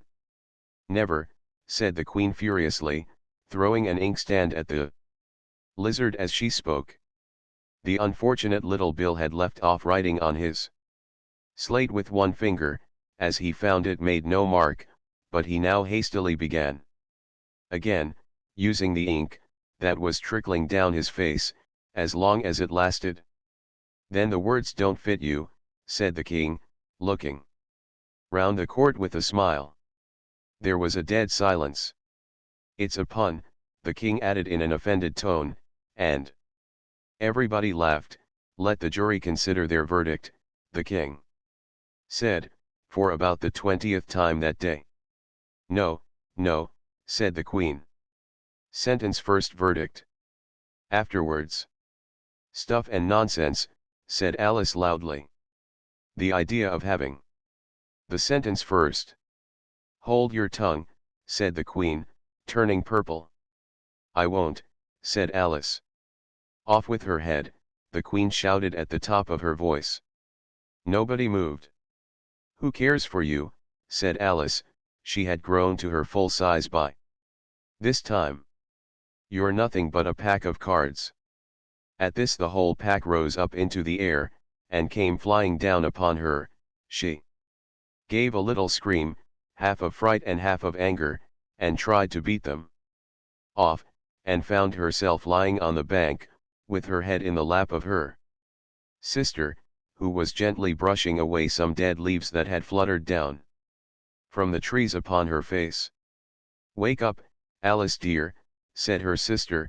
Why, what a long sleep you've had. Oh, I've had such a curious dream, said Alice, and she told her sister, as well as she could remember them, all these strange adventures of hers that you have just been reading about, and when she had finished, her sister kissed her, and said, it was a curious dream, dear. Certainly, but now run in to your tea, it's getting late. So Alice got up and ran off, thinking while she ran, as well she might, what a wonderful dream it had been. But her sister sat still just as she left her, leaning her head on her hand, watching the setting sun, and thinking of little Alice and all her wonderful adventures, till she too began dreaming after a fashion, and this was her dream. First, she dreamed of little Alice herself, and once again the tiny hands were clasped upon her knee, and the bright eager eyes were looking up into hers. She could hear the very tones of her voice, and see that queer little toss of her head to keep back the wandering hair that would always get into her eyes. And still as she listened, or seemed to listen, the whole place around her became alive with the strange creatures of her little sister's dream. The long grass rustled at her feet as the white rabbit hurried by. The frightened mouse splashed his way through the neighboring pool. She could hear the rattle of the teacups as the March Hare and his friends shared their never-ending meal, and the shrill voice of the Queen ordering off her unfortunate guests to execution. Once more the pig baby was sneezing on the Duchess's knee, while plates and dishes crashed around it. Once more the shriek of the griffin, the squeaking of the lizards, slate pencil, and the choking of the suppressed guinea pigs, filled the air, mixed up with the distant sobs of the miserable mock turtle. So she sat on, with closed eyes, and half believed herself in Wonderland, though she knew she had but to open them again, and all would change to dull reality. The grass would be only rustling in the wind, and the pool rippling to the waving of the reeds. The rattling teacups would change to tinkling sheep bells, and the Queen's shrill cries to the voice of the shepherd boy, and the sneeze of the baby, the shriek of the griffin, and all the other queer noises, would change, she knew, to the confused clamour of the busy farmyard, while the lowing of the cattle in the distance would take the place of the mock turtle's heavy sobs. Lastly, she pictured to herself how this same little sister of hers would, in the after-time, be herself a grown woman, and how she would keep, through all her riper years, the simple and loving heart of her childhood, and how she would gather about her other little children, and make their eyes bright and eager with many a strange tale, perhaps even with the dream of Wonderland of long ago, and how she would feel with all their simple sorrows, and find a pleasure in all their simple joys, remembering her own child life, and the happy summer days. The end. End of the Project Gutenberg ebook Alice's Adventures in Wonderland. Updated editions will replace the previous one. The old editions will be renamed. Creating the works from print editions not protected by U.S. copyright law means that no one owns a United States copyright in these works. So the Foundation, and you, can copy and distribute it in the United States without permission and without paying copyright royalties. Special rules, set forth in the General Terms of Use part of this license, apply to copying and distributing Project Gutenberg trademark electronic works. To protect the Project Gutenberg trademark concept and trademark. Project Gutenberg is a registered trademark and may not be used if you charge for an ebook, except by following the terms of the trademark license, including paying royalties for use of the Project Gutenberg trademark. If you do not charge anything for copies of this ebook, complying with the trademark license is very easy. You may use this ebook for nearly any purpose, such as creation of derivative works, reports, performances, and research. Project Gutenberg ebooks may be modified and printed and given away. You may do practically anything in the United States with ebooks not protected by U.S. copyright law. Redistribution is subject to the trademark license, especially commercial redistribution. Start, full license. The full Project Gutenberg license. Please read this before you distribute or use this work. To protect the Project Gutenberg trademark mission of promoting the free distribution of electronic works, by using or distributing this work, or any other work associated in any way with the phrase project Gutenberg, you agree to comply with all the terms of the full Project Gutenberg trademark license available with this file or online at www.gutenberg.org/license. Section 1. General Terms of Use and Redistributing Project Gutenberg Trademark. Electronic Works. 1.a. By reading or using any part of this Project Gutenberg trademark electronic work, you indicate that you have read, understand, agree to, and accept all the terms of this license and intellectual property trademark/copyright agreement. If you do not agree to abide by all the terms of this agreement, you must cease using and return or destroy all copies of Project Gutenberg trademark electronic works in your possession. If you paid a fee for obtaining a copy of or access to a Project Gutenberg trademark electronic work and you do not agree to be bound by the terms of this agreement, you may obtain a refund from the person or entity to whom you paid the fee as set forth in paragraph 1.e.8. 1.b. Project Gutenberg is a registered trademark. It may only be used on or associated in any way with an electronic work by people who agree to be bound by the terms of this agreement. There are a few things that you can do with most Project Gutenberg trademark electronic works, even without complying with the full terms of this agreement. See paragraph 1.c below. There are a lot of things you can do with Project Gutenberg trademark electronic works if you follow the terms of this agreement and help preserve free future access to Project Gutenberg trademark electronic works. See paragraph 1.e below. 1.c. The Project Gutenberg Literary Archive Foundation, the Foundation or PGLOF, owns a compilation copyright in the collection of Project Gutenberg trademark electronic works. Nearly all the individual works in the collection are in the public domain in the United States. If an individual work is unprotected by copyright law in the United States and you are located in the United States, we do not claim a right to prevent you from copying, distributing, performing, displaying or creating derivative works based on the work as long as all references to Project Gutenberg are removed. Of course, we hope that you will support the Project Gutenberg trademark mission of promoting free access to electronic works by freely sharing Project Gutenberg trademark works in compliance with the terms of this agreement for keeping the Project Gutenberg trademark name associated with the work.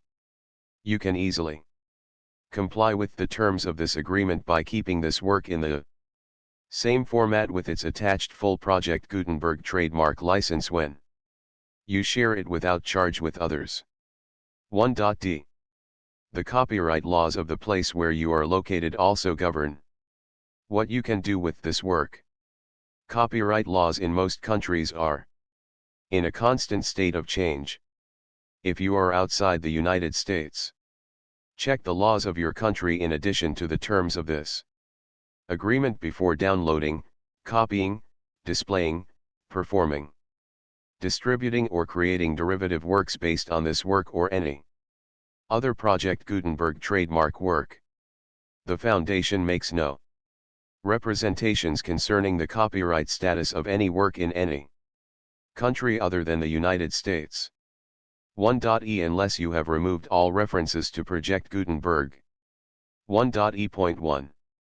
The following sentence, with active links to, or other immediate access to, the full Project Gutenberg trademark license must appear prominently whenever any copy of a Project Gutenberg trademark work, any work on which the phrase Project Gutenberg appears, or with which the phrase Project Gutenberg is associated, is accessed, displayed, performed, viewed, copied, or distributed.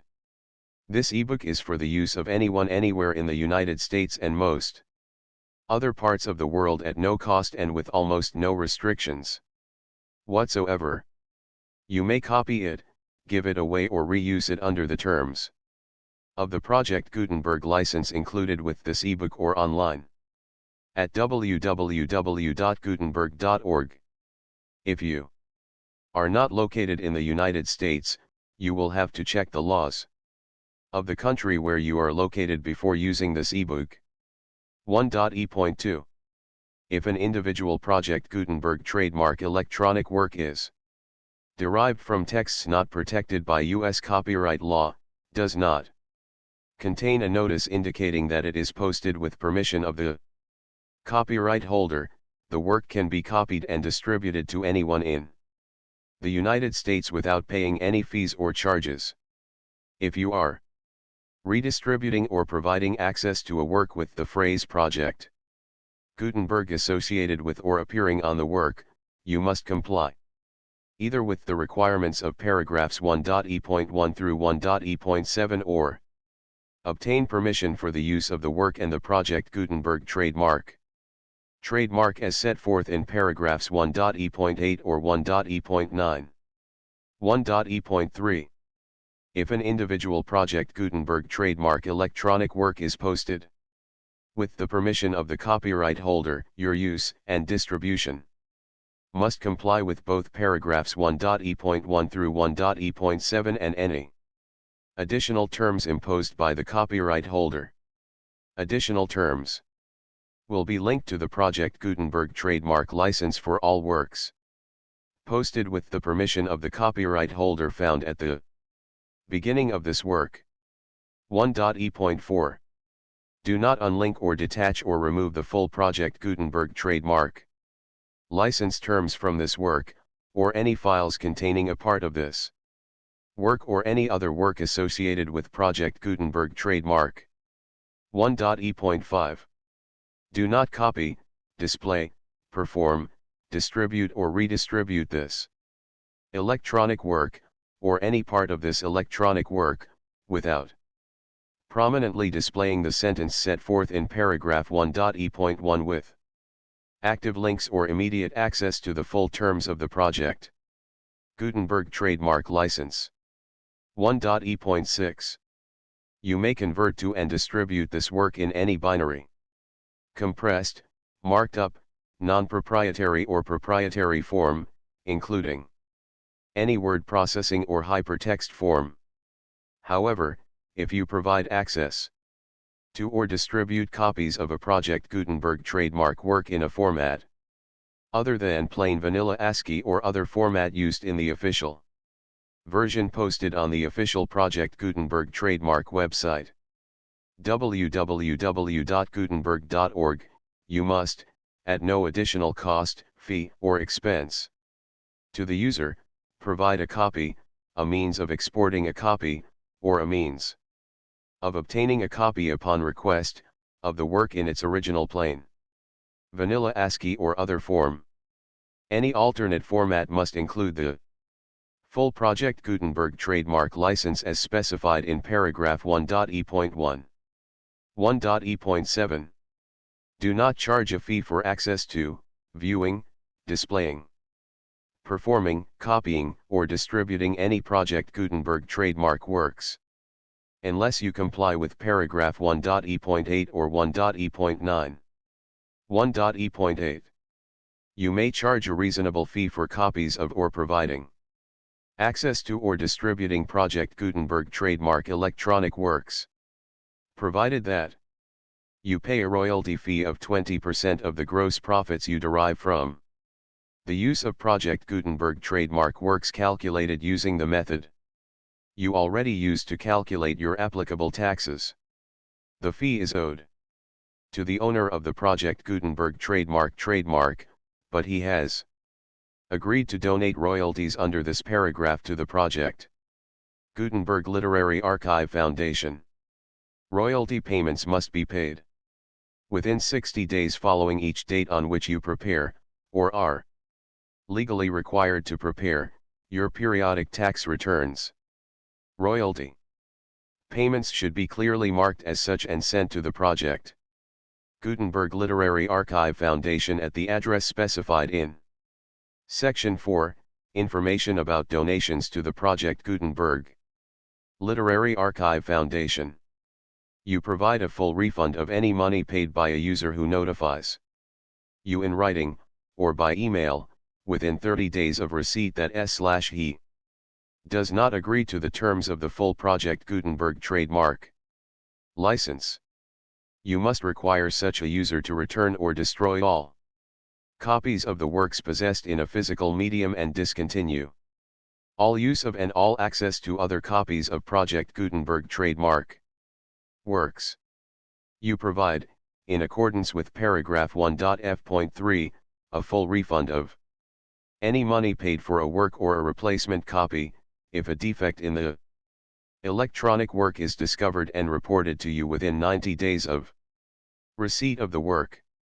You comply with all other terms of this agreement for free distribution of Project Gutenberg trademark works. 1.e.9. If you wish to charge a fee or distribute a Project Gutenberg trademark electronic work or group of works on different terms than are set forth in this agreement, you must obtain permission in writing from the Project Gutenberg Literary Archive Foundation, the manager of the Project Gutenberg trademark. Contact the Foundation as set forth in Section 3 below. 1.f. 1.f.1. Project Gutenberg volunteers and employees expend considerable effort to identify, do copyright research on, transcribe and proofread works not protected by U.S. copyright law in creating the Project Gutenberg trademark collection. Despite these efforts, Project Gutenberg trademark electronic works, and the medium on which they may be stored, may contain defects, such as, but not limited to, incomplete, inaccurate, or corrupt data, transcription errors, a copyright or other intellectual property infringement, a defective or damaged disk or other medium, a computer virus, or computer codes that damage or cannot be read by your equipment. 1.f.2. Limited warranty, disclaimer of damages, except for the right of replacement or refund described in paragraph 1.f.3, the Project Gutenberg Literary Archive Foundation, the owner of the Project Gutenberg trademark, and any other party distributing a Project Gutenberg trademark electronic work under this agreement, disclaim all liability to you for damages, costs, and expenses, including legal fees. You agree that you have no remedies for negligence, strict liability, breach of warranty or breach of contract except those provided in paragraph 1.f.3. You agree that the Foundation, the trademark owner, and any distributor under this agreement will not be liable to you for actual, direct, indirect, consequential, punitive or incidental damages even if you give notice of the possibility of such damage. 1.f.3. Limited right of replacement or refund, if you discover a defect in this electronic work within 90 days of receiving it, you can receive a refund of the money, if any, you paid for it by sending a written explanation to the person you received the work from. If you received the work on a physical medium, you must return the medium with your written explanation. The person or entity that provided you with the defective work may elect to provide a replacement copy in lieu of a refund. If you received the work electronically, the person or entity providing it to you may choose to give you a second opportunity to receive the work electronically in lieu of a refund. If the second copy is also defective, you may demand a refund in writing, without further opportunities to fix the problem. 1.f.4. Except for the limited right of replacement or refund set forth in paragraph 1.f.3, this work is provided to you as is, with no other warranties of any kind, express or implied, including but not limited to warranties of merchantability or fitness for any purpose. 1.f.5. Some states do not allow disclaimers of certain implied warranties or the exclusion or limitation of certain types of damages. If any disclaimer or limitation set forth in this agreement violates the law of the state applicable to this agreement, the agreement shall be interpreted to make the maximum disclaimer or limitation permitted by the applicable state law. The invalidity or unenforceability of any provision of this agreement shall not void the remaining provisions. 1.f.6. Indemnity. You agree to indemnify and hold the foundation, the trademark owner, any agent or employee of the foundation, anyone providing copies of Project Gutenberg trademark electronic works in accordance with this agreement, and any volunteers associated with the production, promotion, and distribution of Project Gutenberg trademark electronic works, harmless from all liability, costs, and expenses, including legal fees, that arise directly or indirectly from any of the following which you do or cause to occur: a. Distribution of this or any Project Gutenberg trademark work, b. Alteration, modification, or additions or deletions to any Project Gutenberg trademark work, and c. Any defect you cause. Section 2. Information about the mission of Project Gutenberg trademark. Project Gutenberg trademark is synonymous with the free distribution of electronic works in formats readable by the widest variety of computers, including obsolete, old, middle-aged, and new computers.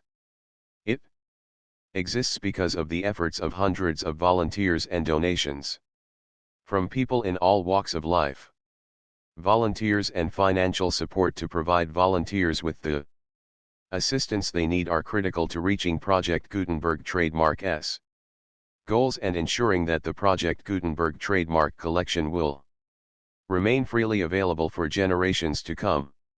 In 2001, the Project Gutenberg Literary Archive Foundation was created to provide a secure and permanent future for Project Gutenberg trademark and future generations.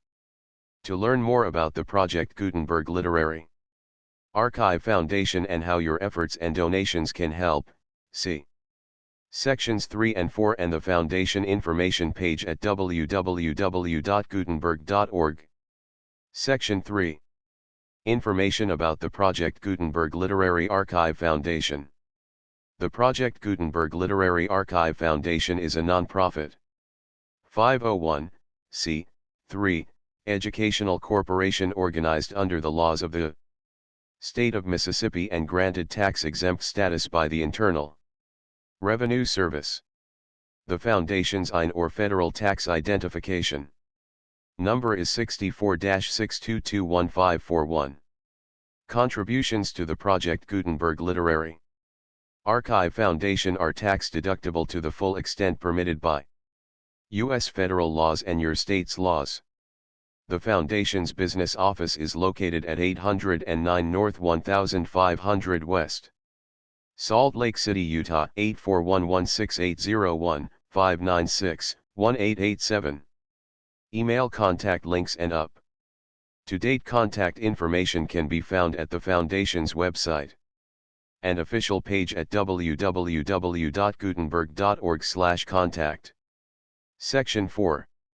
Information about donations to the Project Gutenberg Literary Archive Foundation. Project Gutenberg trademark depends upon and cannot survive without widespread public support and donations to carry out its mission of increasing the number of public domain and licensed works that can be freely distributed in machine-readable form accessible by the widest array of equipment, including outdated equipment. Many small donations, $1 to $5,000, are particularly important to maintaining tax-exempt status with the IRS. The Foundation is committed to complying with the laws regulating charities and charitable donations in all 50 states of the United States. Compliance requirements are not uniform and it takes a considerable effort, much paperwork, and many fees to meet and keep up with these requirements. We do not solicit donations in locations where we have not received written confirmation of compliance. To send donations or determine the status of compliance for any particular state, visit www.gutenberg.org/donate. While we cannot and do not solicit contributions from states where we have not met the solicitation requirements, we know of no prohibition against accepting unsolicited donations from donors in such states who approach us with offers to donate. International donations are gratefully accepted, but we cannot make any statements concerning tax treatment of donations received from outside the United States. U.S. laws alone swamp our small staff. Please check the Project Gutenberg web pages for current donation methods and addresses. Donations are accepted in a number of other ways, including checks, online payments, and credit card donations. To donate, please visit www.gutenberg.org/donate. Section 5. General information about Project Gutenberg Trademark Electronic Works. Professor Michael S. Hart was the originator of the Project Gutenberg trademark concept of a library of electronic works that could be freely shared with anyone. For 40 years, he produced and distributed Project Gutenberg trademark ebooks with only a loose network of volunteer support. Project Gutenberg trademark ebooks are often created from several printed editions, all of which are confirmed as not protected by copyright in the US unless a copyright notice is included. Thus, we do not necessarily keep ebooks in compliance with any particular paper edition. Most people start at our website, which has the main PG search facility, www.gutenberg.org. This website includes information about Project Gutenberg trademark, including how to make donations to the Project Gutenberg Literary Archive Foundation, how to help produce our new ebooks, and how to subscribe to our email newsletter to hear about new ebooks. Alice's Adventures in Wonderland. The Millennium Fulcrum Edition 3.0. Contents. Chapter I, Down the Rabbit Hole. Chapter 2. The Pool of Tears. Chapter 3. A Caucus Race and a Long Tail. Chapter 4. The Rabbit Sends in a Little Bill. Chapter V, Advice from a Caterpillar. Chapter 6. Pig and Pepper. Chapter 7. A Mad Tea Party. Chapter 8. The Queen's Croquet Ground. Chapter 9. The Mock Turtle's Story. Chapter X. The Lobster Quadrille. Chapter 11. Who Stole the Tarts? Chapter 12. Alice's Evidence. The Full Project Gutenberg License.